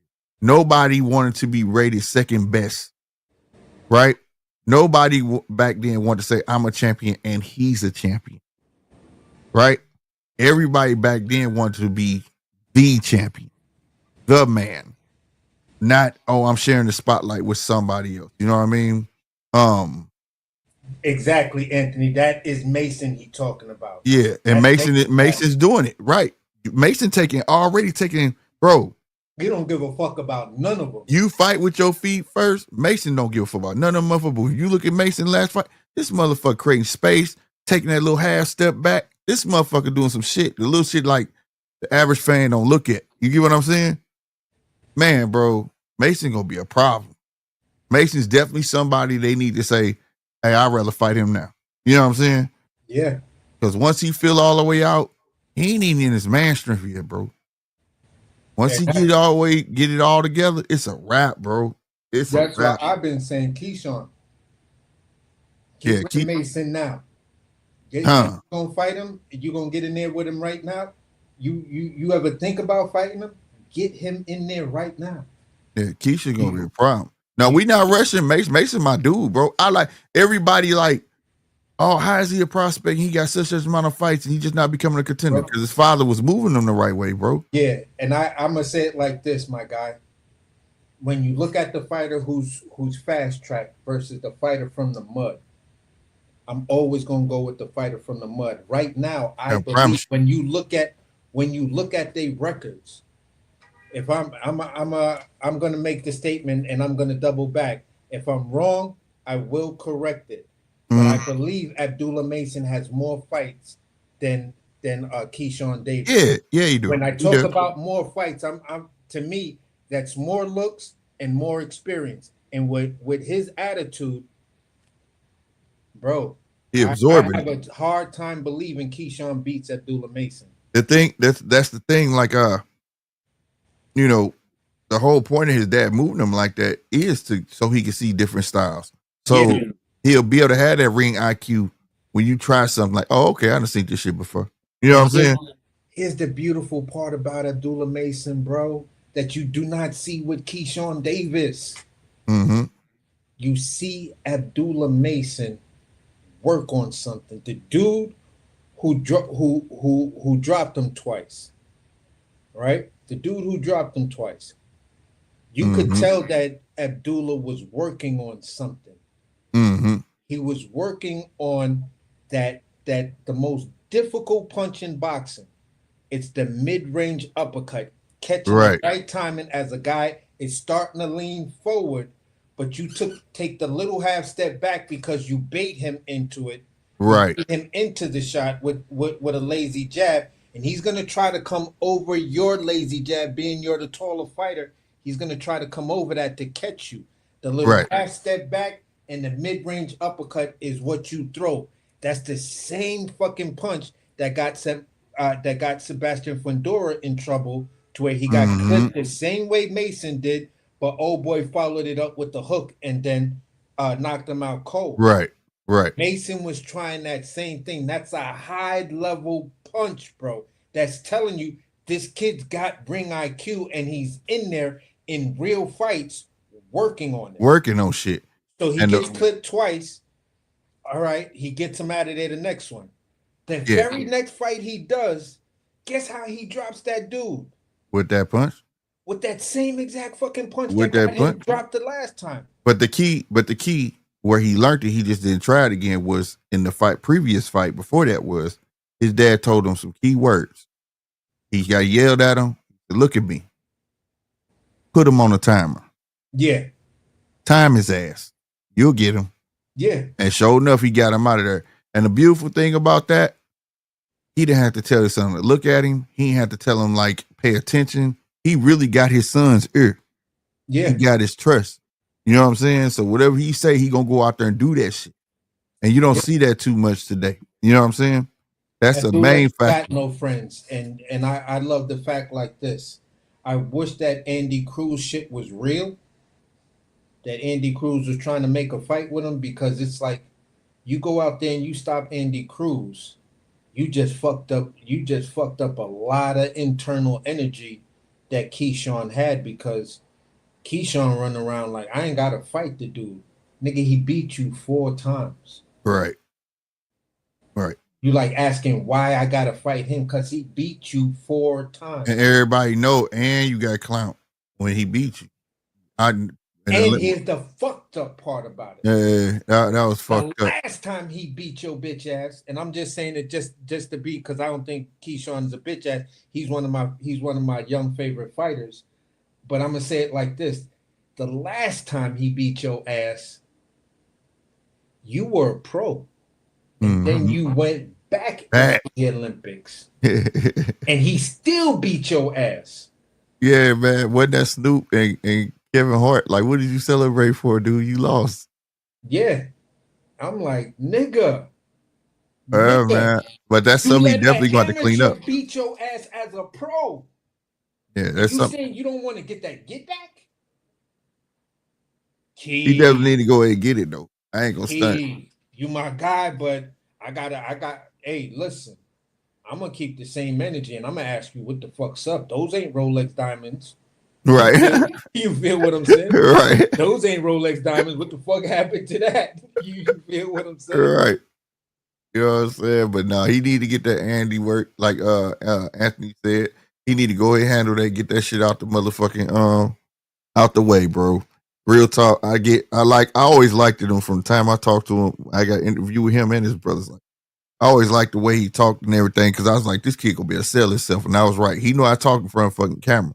Yeah. You know, and I really don't think, like, the way he talk in front of the camera, I don't think he like that. You know what I'm saying? He just know how to talk in front of the camera. I think that, you know, once he add a little more, it's not the hands for me, it's his feet. Once he gets, if Keyshawn add a little more lateral movement, especially when he know he got somebody trapped, he gonna be a problem too, though. You know what I'm saying? I just don't know how long he stays in 135 though. I don't. He's a big kid, bro. He's a big kid. I don't know how long Abdullah gonna stay where he at. He's a big kid too, though. I'm scared for Abdullah. I'm like, bro, get it now, man. Whatever you gonna do it now, cause Yeah, he's you a look big like you kid. an afternoon nap away from being like that. I can't make that wait no more. Swear to God, bro, that kid is big. He came out this time. I'm like, damn, what they feeding you, nigga? Like, yeah, bro. motherfucker, John Henry Strong. Like, what And the hell? here's the thing. This is what I keep looking at, and this is no Diddy or nothing like that. Yeah. But when you look at Mason's thighs, when he's sitting down on some of them punches, this kid got thighs like he run track. Right. He just fit, bro. You ever watch that little story they did on him? How they be going running through the hood and all that shit, up the hills and all that shit every morning, bro. Like, ain't no day off. Yo, that nigga legs look like it, bro. Like he got, and I'm just saying it just to say it because when I used to look at Marvin Hagler legs, he got the same type of legs. Yeah. You feel what I'm saying? Yeah. And I'm just like, it's an athlete, bro. yeah. And then when I look at Keyshawn legs, Keyshawn, you got them Deontay Wilder legs, bro. Mm-hmm. Like your ankles and your calves. Right. Like Itty bitty. all the same thing. I'm telling you, because that little epilogue they did, they wake up the same time, everybody cooking breakfast, and after they eat breakfast, they going to run, work out every day, no days off. I said, damn, he ain't gonna never get tired. You used to that type of life. That's the my uncle when he got out the motherfucking military, he was still getting up 6 a.m. doing calisthenics, as he called it. Yeah. I'm gonna tell you, my pops he wasn't a military man or nothing like that. You know, he was a predicate felon and shit like that. And by the time, they told him, listen, one more strike, you ain't never gonna see daylight again. By the time he came home, and I think I was like 10, 11, and I went back to live with him. Mm-hmm. Every morning before the sun come up, me and this dude is doing push-ups and sit-ups to the original "Love Is the Message" song, the original shit. You feel what I'm saying? Mm-hmm. By Manhattan Transfer or whatever that was, and and a couple of other songs and shit like that. And I'm half asleep, and we on like the third or fourth set, and he just hopping around, just yeah, just amp. Come on, let's go. We got another set. Let's go. And I'm like, man, leave crazy. Right, leave me alone. For real. And then we eating dates and bananas. Hell no. Yeah, I can't stand dates. Ugh. Dates, banana. It's good at food though, but I can't just eat them. Yeah, dates, banana, and then a tall glass of water. Then I could go back to bed. I'm like, hell no. Man, listen. I used to hate that shit. My grandpa wasn't on that shit though. But I swear to God, like my grandma would be out of town and shit. I'd be at my grandpa out. That nigga get up like clockwork, 5 a.m. every fucking day. I wake up about 9 o'clock. He used to tell me, you should never let the sun beat you up, boy. What the hell wrong with you, man? It's too much shit you need to do in the day. Ain't enough light in the daytime. I was like, I was like, oh, okay. I used to ignore that shit, but as I got old, I'm like, this dude right. This dude right. Time goes so goddamn fast, swear to God, bro. Yeah, for sure. I just wanted to ask you this question though. You know about that StreamYard jump off that they doing now? Hey, hold on real quick. Salutes, Anthony, man. Appreciate you coming through, fam. Hey, everybody, make sure y'all hit that subscribe button just like Anthony did, bro. Help the channel grow, man, and hit that like button. Everybody that's in here watch right now, smash that like button. What's up with StreamYard, AC? Yeah, basically, what they have been doing or whatever to a couple of people that I know. The show is 2 hours or less. They do free editing and all of those little shorts for you. Yeah. That's some of my shorts up. That's how I was doing them. Yep. And I be trying to do 2-hour shows. It just that shit. It just be going past the motherfuckers. Yeah. Especially when it's a good cook. Cause I ain't gonna lie. The last couple of shows of some of the dudes that been trying to keep it like that. They did run a little long because they were just really, really good cooks because it's a lot of shit going on. But I wanted to ask you your opinion on the on two things. Okay. And both of them have to do with basically the same fighter. Okay. The whole thing with Shaqy Foster Mhm. and Shakur and Raymond Ford beefing.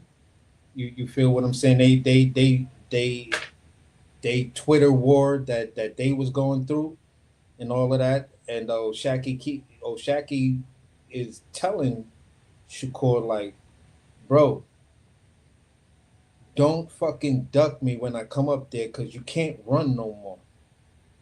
You feel what I'm What? saying? Yeah, Shaqy going in on him like, yo, listen, you already know what time it is because at the end of the day, the belt I currently got, if I move up, I'm your automatic mandatory.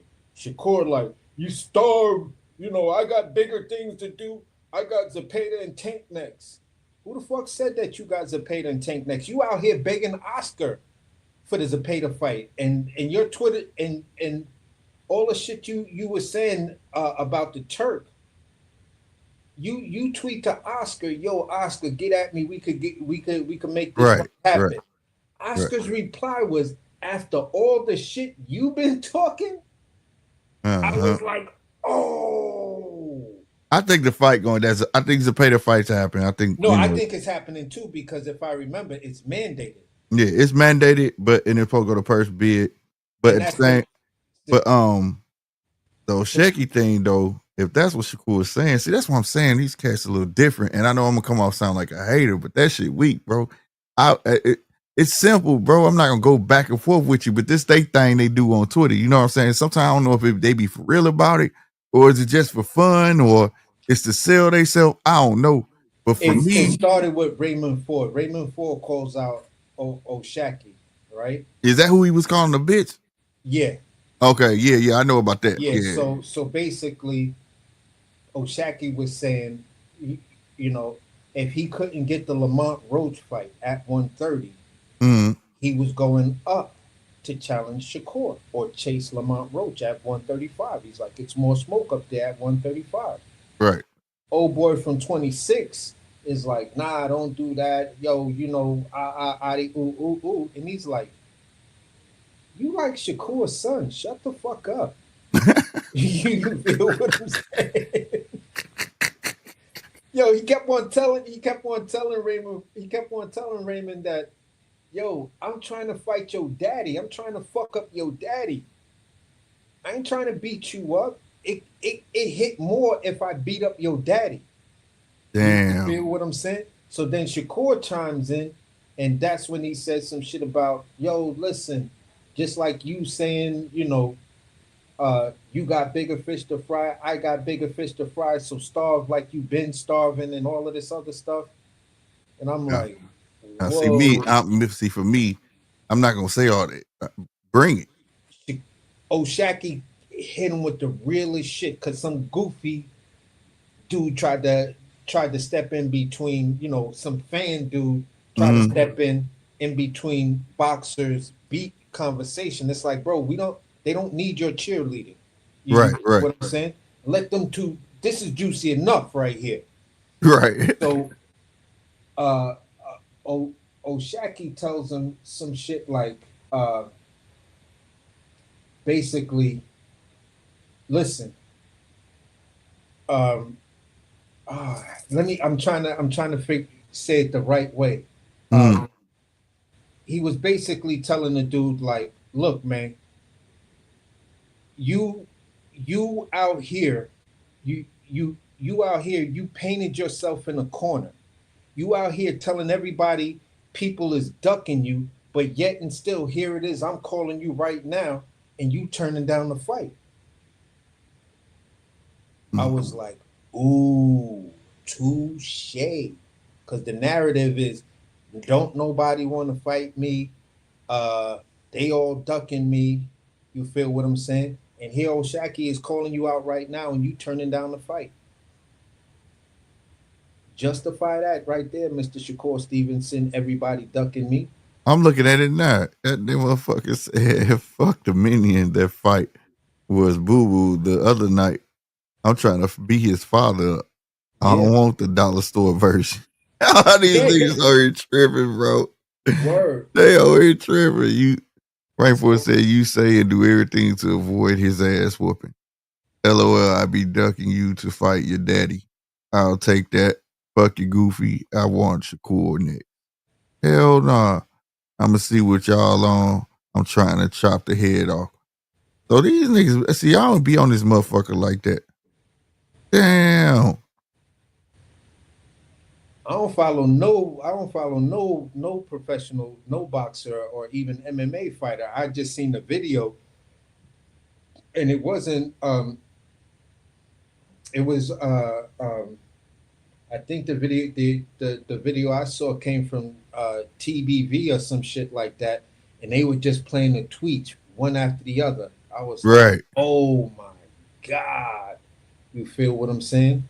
That's nuts. These niggas going at it, bro. They talking about And then niggas he sensitive. called the nigga the towel boys all over again, bro. When homeboy from what's the name asked him, he was like, yo, Shakur, and this is a video part. He was asking him, he was like, yo, what's up with the towel boy comment? Can you tell us who you was talking about? Can you, that's my only one question. This nigga said, fuck them niggas. Damn. He said, fuck that, I'm gonna lose. I'd rather at least lose for more money. What a fuck nigga. What? These niggas is crazy. These niggas talking about losing for more money and shit. Y'all talking out of pocket. Yeah, I was just like, read that shit like, woo. Yeah, he said, yeah, I see you trying to cash out and run from it. Yeah, they've been going there for a minute on this motherfucker. Yeah. God That's damn. a nice little feed right there. But you ain't lying though. Shit. Hey, Shakur, fuck that. If you want, like we say, you feeling froggy, then leap. Come on up. Come on up. You know what I'm saying? It is what it is, bro. Be the little engine that could. Come on.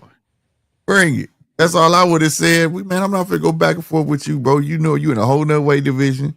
Announce that you finna go to 135. If I was Shakur in that position, I would have been like, wait. You still at 130? Nigga, holla at me when you up here, man. Don't. No, that nigga at 126. Yeah. Hey, you wanna come on, hop up? Let's go. It's simple as that. They going back and forth on here, man. Man, look. I like to see it, but I'd rather see the Raymond Ford and Oshaki be fair though. Uh-huh. I'd rather go out there and fight Raymond Ford. That'd be a huge fight for Raymond Ford, bro. Especially Oshaki, the one calling himself up, bringing himself up. Oshaki has the WBC belt at 130 pounds. Yep. Oh, for real? Yes, sir. I thought he was 126. He 130. That's why he was saying he wanted the Lamont Roach fight first, but Lamont Roach took the Tank fight. Got you. He wanted. He was talking. Yo, I want Lamont Roach. You feel what I'm saying? He was like, look, if I can't get Lamont Roach, then give me Navarrete. You feel what I'm saying? So I think he gonna fight Navarrete and then move up. Right, that's Nick Ball and them that's down at you right. I'm thinking of Nick Ball and all them. That's them at 126. Yeah, Stephen Fulton. You feel Stephen Fulton trying to talk like he want to move up to fight Oshaki. That's the dude, and that's probably why everybody thinking it's at 126 because they like, oh, Fulton and Oshaki. Oh my God, that's gonna be. I'm like, wow. I rather see Ford. They gonna squad. They gonna fight. Yeah, they gonna fight. Yeah, that's a fight to see Oshaki Foster and Raymond Ford. Shit, you right. God damn, that nigga is at 130, number 3 on the list. Yep. So at the end of the day, man, it's listen. If he talk about going up, he's like, I got that WBC belt, and in his latest interview, he said, listen, right now I'm going after the WBO.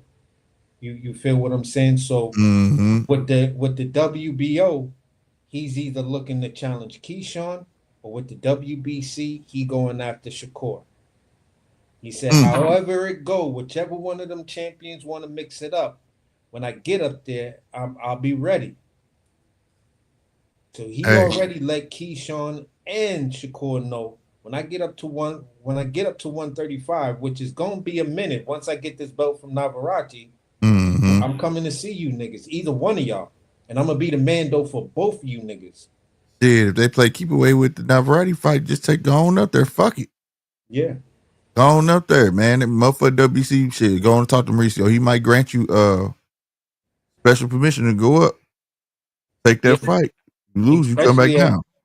Especially if Shakur dropped the ball and he's like, yo, I'm out here trying to make the big fights and the fan, yo, this was the crazy shit in that tweet thing. You're gonna see Shakur drop a tweet talking about the fans would murder me for that fight. He's talking about fighting O'Shaki. He's like, the fans at this moment, yeah. The fans would murder me for that. I gotta give the fans the fight that they want to see. And he's saying right now that's Zepeda or Tank. Yeah. If he get that Zepeda fight out the way and he dominate or have a great fight, then yeah. But see, I think that, and then the people respect the O'Shaki Foster fight because he's not bringing O'Shaki. If O'Shaki chooses to come up on his own, that's on him. You know what I'm saying? Yeah. Versus how we watch Tank call motherfuckers up. You get what I mean? It's a difference. You know what I mean? But I still think, like, fuck that, O'Shaki. Go ahead and get Raymond Ford. If you feel like that, beat Raymond Ford and then fight Shakur. That'd be crazy, bro. Take both of them out. I ain't gonna lie. Do I see it happening? Do I see it happening? I don't know. if he does all of that, he might as well stay down there and just get that last vacant strap. You feel what I'm saying? Yeah. Get that vacant strap, become undisputed, and then move up. Right. You feel what I'm saying? Because if he takes out Navarrete and then challenges see, that's the crazy part, because where the fuck is this dude at? Who? I'm looking for what's his name? Raymond Ford. Yeah, Raymond Ford? Hey, he's hold on.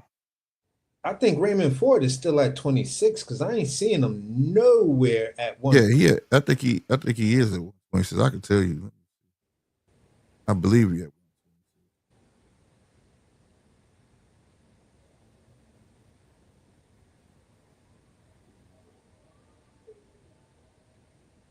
Because the last thing I remember, I think Raymond Ford lost. No. That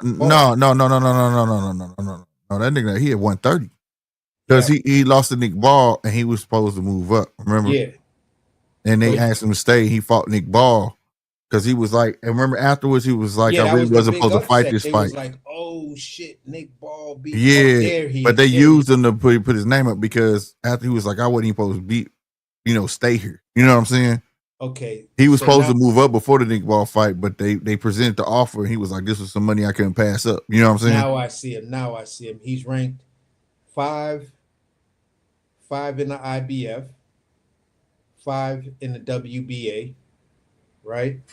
130, right? Yeah, 130. You feel what I'm saying? Yeah. And he's ranked, what was the last one? 8 in the WBO. Right. That's why I said if they bullshit with that never ready fight, shit. I don't get that ready for it. You talking shit. Y'all right there. You know what I'm saying? If not, fuck it. I'm just saying, you talking a lot of shit. Make it happen, Captain. I mean, he is, and at least in his one sanctioning body, Raymond Ford is actually sitting at number 4. Right. He's sitting at number 4. But yeah, Ray not in the top 10 though, for sure. He's not in the top 10 yet. But so he's trying to, I guess Raymond Ford's trying to talk himself into skipping the line with WBC. Get placed in the top 10. Yeah. So he'd be valuable to get that fight. So he can get the O'Shaki fight. But it's like, okay, if the man's telling you you're ranked number 4, right, to O'Shaki, if he wants to go after Navarrete and or the vacant IBF belt, you sitting there number 5.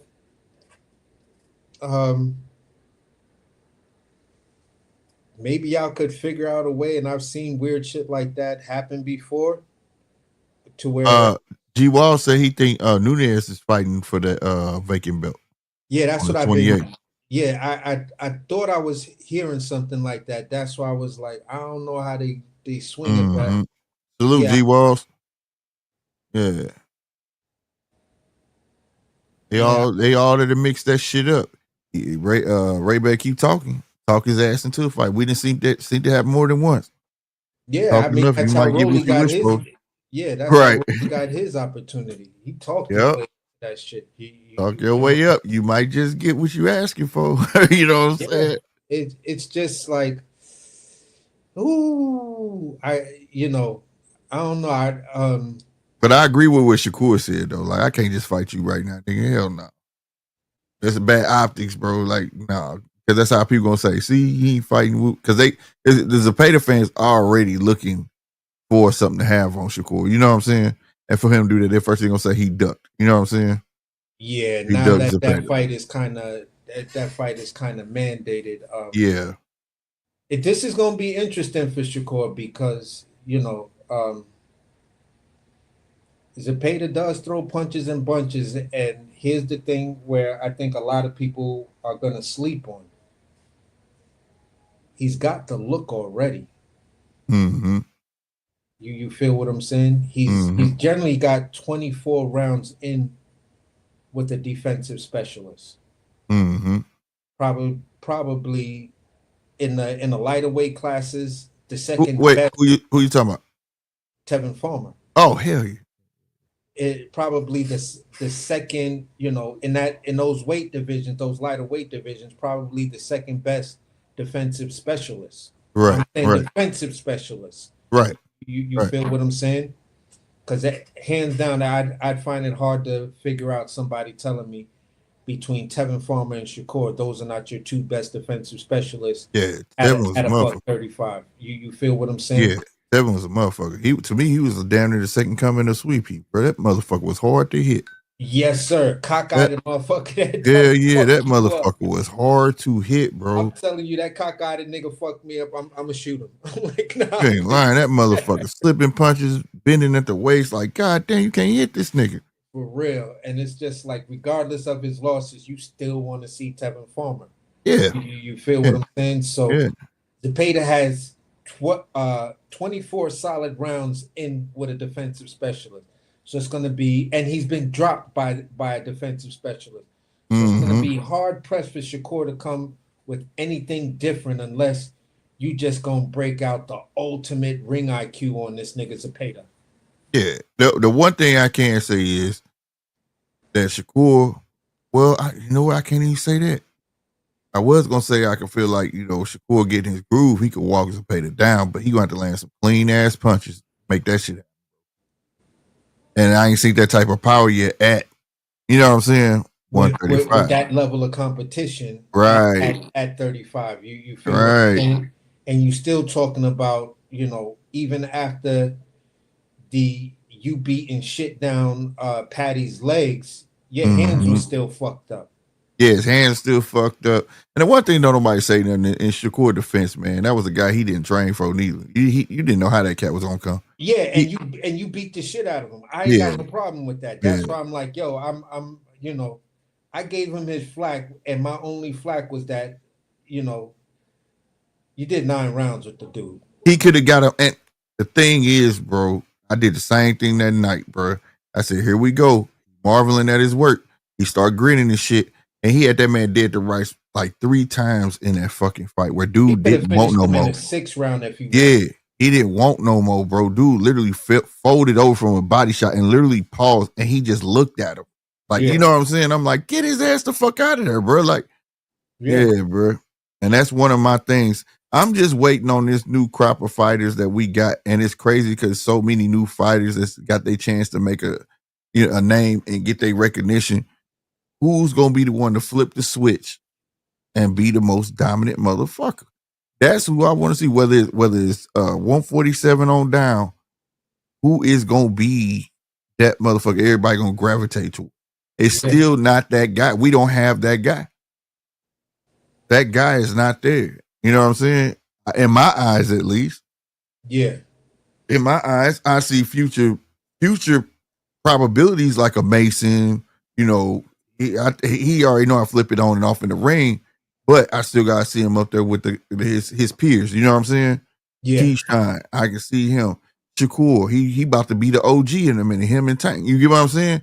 Yeah. You know, and I'm still waiting on him. He went to 135. I want him to turn that shit on. You should have that mark where a motherfucker thinks twice about talking shit to you. You know what I'm saying? You know, it's just not. And then you got your good boxers like a Navarrete that's holding on to a belt where I feel like, man, they put him in the ring with should be with an Osheki Foster. He should get that belt or a key whoever. You get what I'm saying? Yeah. But he's such a good boxer and to see so many styles, he could weather the storm. You feel what I'm saying? Definitely. And pull that fight out. So I don't see that dominant presence yet in any of these young fighters just yet. Like I like Shushu. Shushu last fight showed me he can take it to another level. When you think you got this motherfucker trapped, shit. He coming off them fucking ropes. You know what I'm saying? Impressed the shit out of me his last outing. Yeah, bro. So like, woo. I see the potential. But this is the result of the line being backed up. Bunch of motherfuckers holding on to belts that didn't want to fight each other for a long time. Yeah. And shit like that. Or holding on to belts and then they go up and finally releasing them.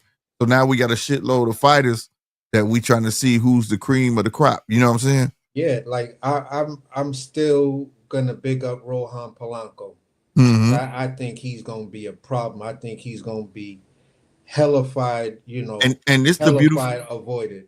I agree with you. This is the beautiful time. I agree with you in the sense of because you're looking at a fighter that's not in the top 10. You look the top 10 is not established, bro. Yeah. They just the pretty names. Yeah. That everybody know right now. And sometimes it's hard to, like, for me, even though I like to look at the rankings, I know some of these guys, like, you know, Blair Cobb is ranked number 12, right? Mm-hmm. Blair Cobb hasn't had a fight to be ranked number 12. Right. Top 15. But he went to the convention and got himself placed there. There you go. You feel what I'm saying? So and I ain't gonna lie, give that kid, man, look, he'll blur that shot that he won't. And because it's fair that he has been overlooked. You know what I'm saying? Yeah. He's always been willing to take them hard fights. Give him that fucking fight, and then it don't pan out, don't fucking pan out. I like Blair Cobb's, man. Have you ever looked at Blair Cobb's story, nigga? Yeah, I talked to Blair Cobb's at least 5 times already. That nigga got a hellified story. They could make a movie over that nigga, bro. A that kid nigga from Philly who's the son of a cartel nigga. Nigga. I was like, Philly. Then they go on a run and hide out in Mexico, and he gets into boxing and fucking niggas up in boxing. Then tries to go back to Philly, and people act like they don't want to embrace him no more. Right, and you skipped over a lot of shit. That nigga daddy stole a plane, and man, that shit was wild, bro. Like, I was like, what the fuck? This man survived. But I'm like, boy, that's some. If anybody probably have PTSD, nigga, yeah, it should be him. Yeah, I promise to God, bro. My dude got a hellified fighting story, bro. That's why I fucks with Blair and a hellified fighting story. Now I see why he goes so hard. Like, just let that man get his fight. I think give him a shot to prove himself. I hope some do come from that. You know what I'm saying? Where they slipping me in somewhere. He get his shot to prove to the world. At least prove that he a good fighter, bro. You know what I'm saying? I've been calling. Here's what I've been saying. For Brian Norman Jr., Barrios shits on you, right? Mm-hmm. And not give you that fight, right? Mm-hmm. He shits on you and he tries to get the bag from either Devin Haney or get the bag from Jaron Ennis, which is right now it's really looking like Mario Barrios' play is to fight Devin Haney. He gonna sit on that belt until and see that shit weak. After Devin Haney fights Ryan Garcia. Mm-hmm. And that fuck around see the debut of him actually fighting at 147. You feel what I'm saying? So that's what it's looking like Barrios is trying to do. Get that bag from Devin Haney. Cash out. Yeah, he's not looking for the Ennis fight. You feel what I'm saying?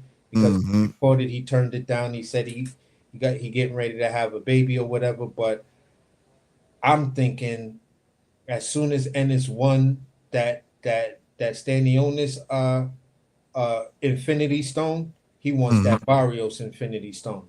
Yeah, that's why I Then said I think he go to Barrios, bro. then because then that gives him all the leverage over Brian Norman Jr. to try to give him whatever they want to give him and say we paying you all the money in the world you want and you still turning down the fight, blah blah blah blah blah. We just gonna move on. I think that's that. I think it's that, and also the. I think I truly believe that they believe that Brian, because like I said, they got history, bro. Yeah, Nobody knows the true story behind that shit, and they got the same exact story. Ain't nobody got no differences. It's like it's the same exact story on the Boo side. Look, and they only one really trying to scream that shit. So I really think they know at the least his athleticism is going to be an issue. I tell everybody when I find me a fighter that I think got the goods, I go all the way back into the amateurs. I fight. You can go on YouTube, all that shit on there, bro. yeah, all that shit on there. And when I looked at, go back and watch. If you haven't watched it, go look at Boots fight Gary Antoine Russell. I'm gonna watch it. I'm gonna watch it tonight. And tell me, got a bunch of numbers I gotta go through. I'm telling you, go save it, and when you get a chance to watch it, you're gonna be like, damn. Brian Norman like to get to the inside. Brian Norman get to the inside, he get busy. And that's what Antoine was doing to that nigga. He lost, Gary won that fight. Whoa. Okay. Yeah, you didn't know that? Yeah, he beat him. He beat him. So this is what I'm saying. So if these dudes shit on and try to freeze Brian Norman out, which Norman Sr. already knows because he's speaking on it, right? Mm-hmm. Go over to Japan. Take the Jin Sasaki fight. Mm-hmm. You beat Jin Sasaki. Guess what you'll have over Jaron Ennis? You feel what I'm saying? Mm-hmm. Your world ranking. International. Right. Your world ranking will be higher than Jaron Ennis. Mm-hmm. You feel what I'm saying? He'll probably still be ranked number 1 in that division, and rightfully so. You could say that. You I feel think, what I'm saying? bro, I think something gonna materialize from it because Bob didn't want to allow him back there anyways to do that shit. If it didn't, Wow, that's him crazy. They now moved Jaron Ennis to number 1. Oh yeah, they got him at number 1 in the U.S. and in the world. That's crazy work right there. Oh, in the world? Yes, sir. I didn't see that. Goddamn. Out to number 1. That's crazy work. I'm looking at his box rank. But I think that fight will happen. That if boosts don't happen, I think that's a Sasaki fight gonna happen. I said his name wrong, but you know what I'm talking about. That fight gonna definitely happen. I don't see them let them come back there and read that shit for no reason. Bob got good a good relationship with Mr. Honda and all them over there. You know what I'm saying? Yeah, Bob loving these Japanese fighters because damn right. all of those see another Japanese champs that I was talking about, all of those Japanese champs that I'm talking about, guess where they all fight? Yeah, top rank, bro, and Mr. Honda. He was Tekken and all them. He fuck with Tekken and Mr. Honda, all them, bro. You know what I'm saying? Yeah, definitely. So right now, Brian Norman Jr. is ranked number 3. You feel what I'm saying? Yeah. So, and that's in the globe. That's globally, and he's ranked number 3 in the U.S. You go over and you beat Jin Sasaki. You gonna move up to the number 1 position. I mean, not the number 1, the number 2 position, right? You'll probably still be ranked number 3 in the U.S., but you'll be ranked number 2 globally. Then you do the unthinkable. You do the absolute unthinkable. And you give Blair Cobb a call and you say, listen, bro, I'll fight you. Why not? That's what I'm saying. Fuck and it. You beat Blair Cobbs and you beat Jin Sasaki. You've now done something that Jerome Boots Ennis has ducked twice. And it's on public record. And then if we still don't fight you, know who you go get and ice his ass? That motherfucker Karen. Go knock his ass out way faster than Boots. Get his ass out of there. Knock his ass out. Niggas like, damn, bro. I'm telling you. Yes. That will apply all the ultimate pressure. If you can accomplish all of that shit by February of next year, you feel what I'm saying? You can accomplish all of that shit by February of next year because I'm thinking like this. If Boots don't go after the Barrios fight, you know that dude is going up. Mm-hmm. That's just the way I'm looking at it, man. Mm-hmm. If you're not going after Barrios, you're moving up because nothing Right. else. I think right now, with the energy and everything you have, you put that offer out there. It makes no sense of why Barrios would turn that down unless Barrios is stalling out for the Devin Haney fight. Right.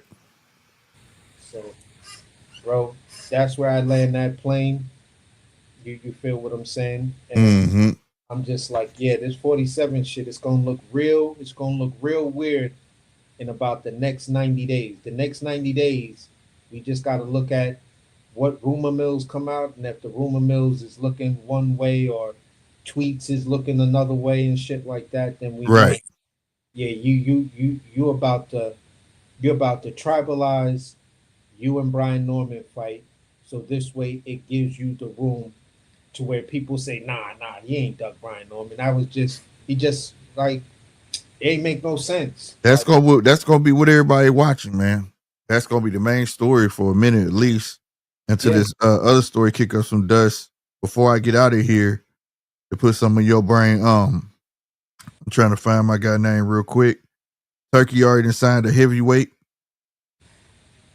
and I believe his name is. Man, what is his name, bro? I know he signed him to an ambassador and signed him something Palamo or something like that. Did you see that? Hold on, man. I'm gonna find it. it's a heavyweight he signed named Palamo. Yep, heavyweight, bro. I'm finna find it real quick, bro. Where that shit go, bro? But and he signed I don't know the meaning of this ambassador shit, but he made Shushu an ambassador. Oh, that's crazy work because Bud is an ambassador and Inoue is an ambassador. Yep. So I don't know what that shit is about, but yep, Shushu the ambassador. Damn, where was I I mean, he looking at that likes shit at, Shushu. bro? He likes Shushu. Mm-hmm. You in a crazy position right now, Shushu. You just got to show up and show out on these next couple of fights. That's it. You feel what I'm saying? Maybe it was on motherfucking Twitter. I think that's where I saw it. And yeah, it was on fucking Twitter. Let me go because I gotta look this kid up. When I get off here, I'm gonna look him up.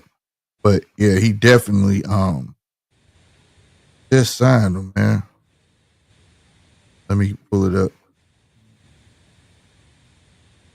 Search Turkey out of sheet.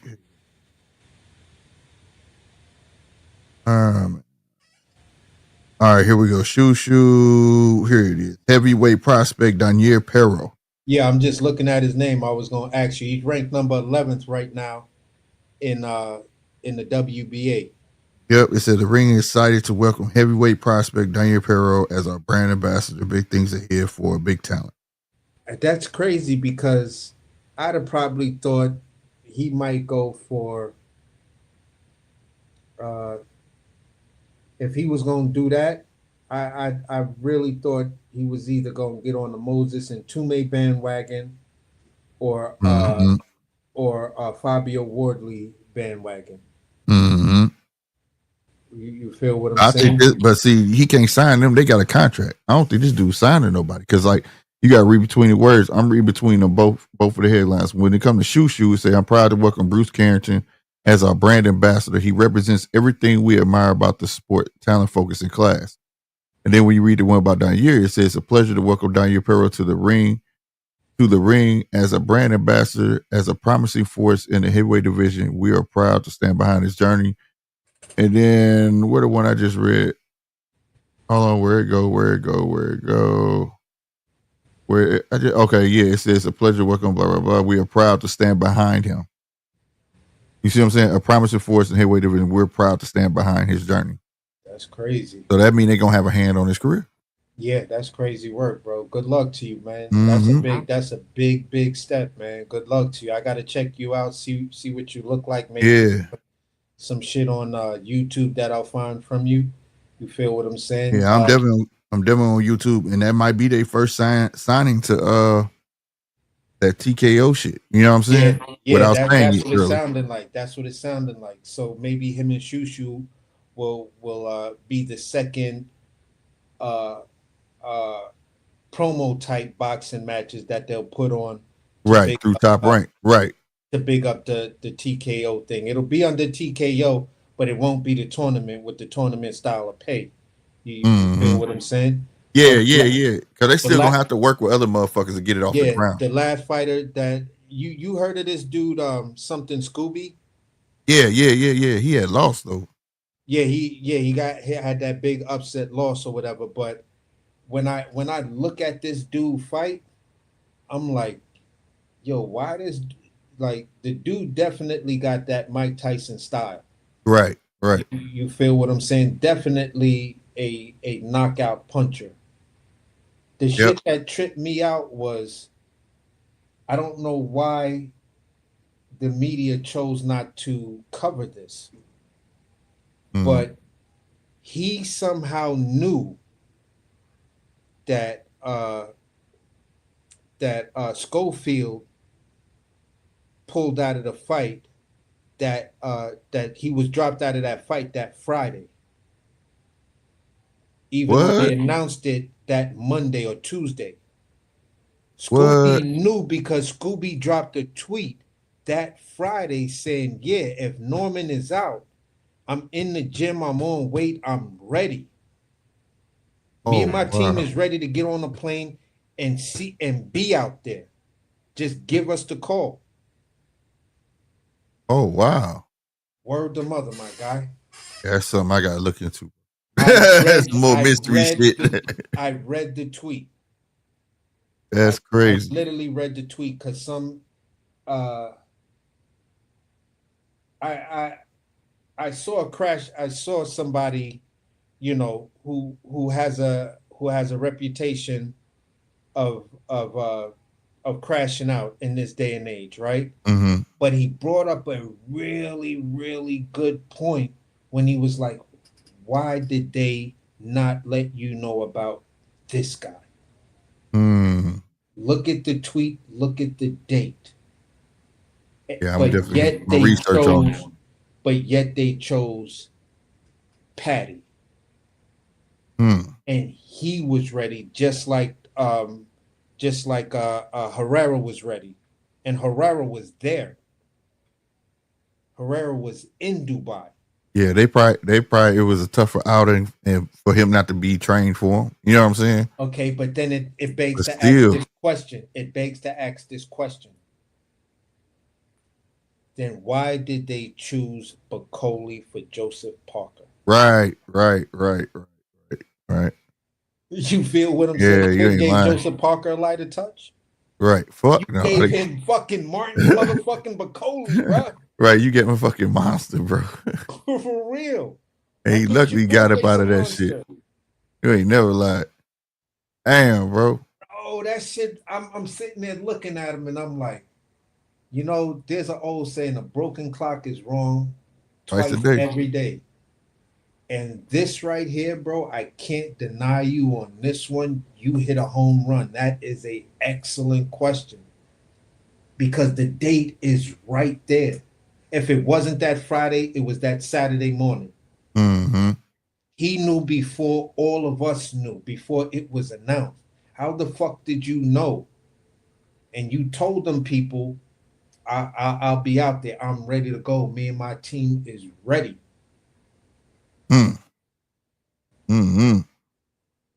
Anthony Roberts said they think Turk wasted his career. No, Tank ain't wasted Shakur's career. He's not signed Turk. Turk put on events, bro. Turk put on them events, and that's what the whole thing was. The money he promised him was for if it's on the Riyadh season card. If it ain't on the Riyadh season card, then you know what I'm saying? He not finna pay you all that fucking money. Yeah, yeah. It's just It that don't simple, benefit bro. him, bro. It don't benefit him, bro. Eddie kept it a bean. Now, just ask yourself this, and if you got paid a couple of $1 million to fight Patty over there on short notice, and you still got a couple of million for that, Right. and that's over there, why would you want to fight? Why would you want to fight uh, Zepeda in the U.S. when more than likely that fight is going to go to purse bid because you're not going to meet what Shakur is going to demand? Mm-hmm. That's going to be the sticking point because he's like, yo, I'm going to consider myself the A side. I got the most accolades. This dude has never been champion, as far as I understand. Zepeda never been champion. No. The So thing it was about Riyadh season card, and like you said, bro, the performance. Like, man, look, if you want me to give you that amount of money, you got to show me something. yeah, And he obviously didn't see nothing worthy of saying, "Hey, you gonna fight Zepeda, but later on this year, and I'm gonna put on a Riyadh card." You get what I'm saying? Obviously, it wasn't nothing that he saw that he thought was worthy. Now you have a why master. not fight like Bud offered you the tank fight on him and Canelo's card. The Zepeda fight does just as well on the same card. Right. That's a fact. That's a fact. So it's just something he got to work out. But everybody think like Turkey signing these fighters. He's not. He just enlisted them for them fucking Riyadh shits. Now he got the ring cards. You know what I'm saying? They not signing. They still got their own promoters. You know what I mean? The promoters still got work for him. So he's still gonna get. He's still getting paid more than what he got paid at Top Rank. So in his book, he winning either way. He just want them big paydays. And I know what people looking at if Deontay Wilder get paid $20 million a pop to lose. But the thing is, that was in the beginning of all the Riyadh cards. Though. He needed some mystery to the card. Would Deontay can come back type shit and knock a motherfucker out? You know what I'm saying? And those paydays everybody got on them cards, you ain't heard nobody get them type of paydays. Now they way bigger than what a regular promoter would give them, but not them type of motherfucking paydays. You get what I'm saying? Yeah. But at the end of the day, man, I'm gonna let you slide up out of here, man. This was a good cook for 2.5 hours, man. Great show, bro. Yes, sir, man. I appreciate you, bro. I I'll really definitely appreciate you. see you on the weekend in your next live, bro, because you know we like to chop it up. Yes, sir. Yes, sir. I should be back on Wednesday. All right, then. Great show, bro. Right on. All right, everybody, man. Let me run through this chat a bit because I've been looking at them, but we've been chopping it up here, so bear with me. G Wall said, I think Boots is going to sign a PBC on. They're going to make Barrios versus Boots later on in the year while Norman goes to Japan and fights over there. Probably could see Norman Jr. I can go with that because I really think two reasons. My own personal reason, I believe Norman is a little more athletic than Mario Barrios, right? And going through the history with Boots, the athletic fighters like carrying, jumping around and getting up under him, that seems to be what frustrates him. Something similar to Canelo don't like boxers type thing. You know what I mean? All right. The second reason, which should probably be the first reason, probably is the number one reason from a promoter aspect, build it up. That fight already has traction. That fight already has a name. Build it up. Just don't let it build up too long. You know what I'm saying? I'm with you. Early next year, you know what I'm saying? It's perfectly fine. You know what I'm saying? Especially if you feed like Norman go beat the Japan guy, come back, get Karen, and knock him out. Then everybody gonna be like, oh, you got to see Norman, bro. He just knocked out a dude you fought twice and you couldn't even do that. You know what I'm saying? Build it up, bro. That's what I would do. You know what I'm saying? So I agree with you there, G Walls, 100%. Anthony Rump said Top Rank got a lot of those champions. Yeah, they do. It's always been like that, be spread out. For the longest, PBC on 147. You know what I'm saying? 140 was Top Rank and on down. You know what I mean?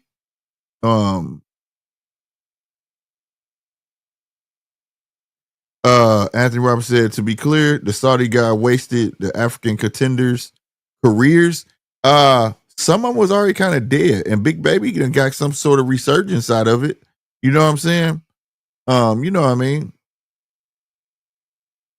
I won't necessarily say that. And, Deontay Wilder was at the tail end of his career, and he got paid good money for them losses, bro. I ain't going to stunt.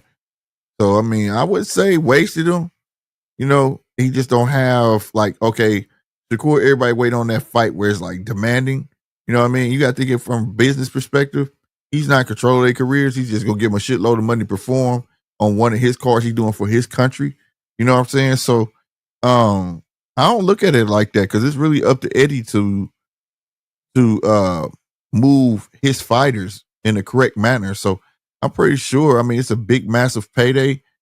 Eddie gonna say, "Look, we got this. This could build your legacy, or you can go take this payday." And it's up to him at that point. And if that's the case, it's really the fighter messing their legacy up. You know what I'm saying? At that point. Oh, 3 African champions. Oh, not American champions, African champions. What African champions, bro? Put me on. I might be a little talking about Buatsi in them. I'm not sure. I'm not sure, fam. Not sure, fam. Again, Shushu's 126. Yeah. Mario Boyers is my favorite fighter. I got him beating Boots Ennis. It can happen, and he'll get in a firefight with you, bro. If he can turn it into a firefight, he got a damn good chance. Anthony again said Don King is not dead. His champion is Blair Flair. Cause AB didn't make it. Ain't AB almost didn't make it out the club. Salute to AB, man. I hate they doing my boy AB like that, bro. I do. I really do. It's a sad thing to watch, bro. AB probably be one of the people we talking about today in a positive, like not negative light, bro. You know what I'm saying? Real talk. G-Wall said Devin Haney fight in May for interim 147 WBC, which is weak because he's fighting at 144. Even though that is technically, you know what I'm saying? Well, you know, but still, it's 1 pound over 143. Man, I don't know. I don't understand why they're not fighting at 147. I really don't. But I will be there, not there, but I will be here with you guys watching the fights, you know, being thoroughly entertained. All right, man. Salute to everybody who participated in this poll. I got the results of the poll was 67% said great win, 33% says dominant performance. I'd like to get y'all interaction on that, man. Like I say, this is the judges table. This is the people's podcast. So I definitely got to get y'all input on things, you know, because I come from a whole nother era watching boxing. So I may see it different than y'all. You know what I'm saying? This new young crop see things different. They move different. And I'm not one to judge the way they move. I ain't gonna lie, this is the judge table. I'm gonna critique you. I'm gonna critique you, you know what I'm saying? But you know, at the end of the day, I just think it's a different movement, a different, as they say, vibe. Boxing. If that makes sense. If that makes sense, man. Having said that, y'all, hey, replays always is on what? Live, we're Monday. Replays is on Tuesday. We back live Wednesday. Replay on Thursday. We live Friday and Saturday. You know, we do the boxing watching party. All right. So y'all make sure y'all show up, show out. All right. Even if you hung out with me tonight, tomorrow when you see the replay, still slide in, hit the like button. You know what I'm saying? All that help us feed the algorithm. You know what I'm saying? Because we trying to be on top. You know, like I'm going to keep saying it. This show should be number one. We should be trending every day, bro. Every day, man. I want to get back to the interviews. For anybody that's new watching, yes, I used to get all the interviews. You can go look at my catalog, bro. But the numbers got to get up there. The numbers got to get up there. We got to get back to that. All right. All right. We going to make it happen. I know we going to make it happen. All right. Whoa. Hold on. Let me hold on. I'm not finna end it just yet. G-Wall said they fighting at 147. They changed the contract today. The only thing I heard about a contract swap was Ben Whitaker. They was disputing was the fight going to be 10 rounds or 12 rounds. G-Wall said they're fighting at 147. I'm definitely finna get on that. Salute to G-Wall for that bit of news. Definitely, I meant to play the ding, ding, ding. Hold on. There we go. Breaking news looking ass. Yeah, man. G-Walls said, right, hey, I got to look it up, but he said, no, they fighting at 147. They changed the contract today. I'm definitely looking it up. Y'all look it up. We definitely going to talk about that soon. All right, y'all. Now I'm finna head up out of here. Like I said, hit that like button if you in here, man. If all y'all over on YouTube watching me, hit the like button, bro. Don't be a hater, bro. And if you new, hit that subscribe button. Like I say, salute to all. I think it was 10 subscribers from Saturday. Salute to y'all, man. Y'all the real winners. Salute to y'all, man. It ain't nothing but do because it's free. And I'm your boy Slick 50, man. I'm stuttering because I'm tired, and I'm finna get up out of here, y'all. All right, y'all be easy. Deuces.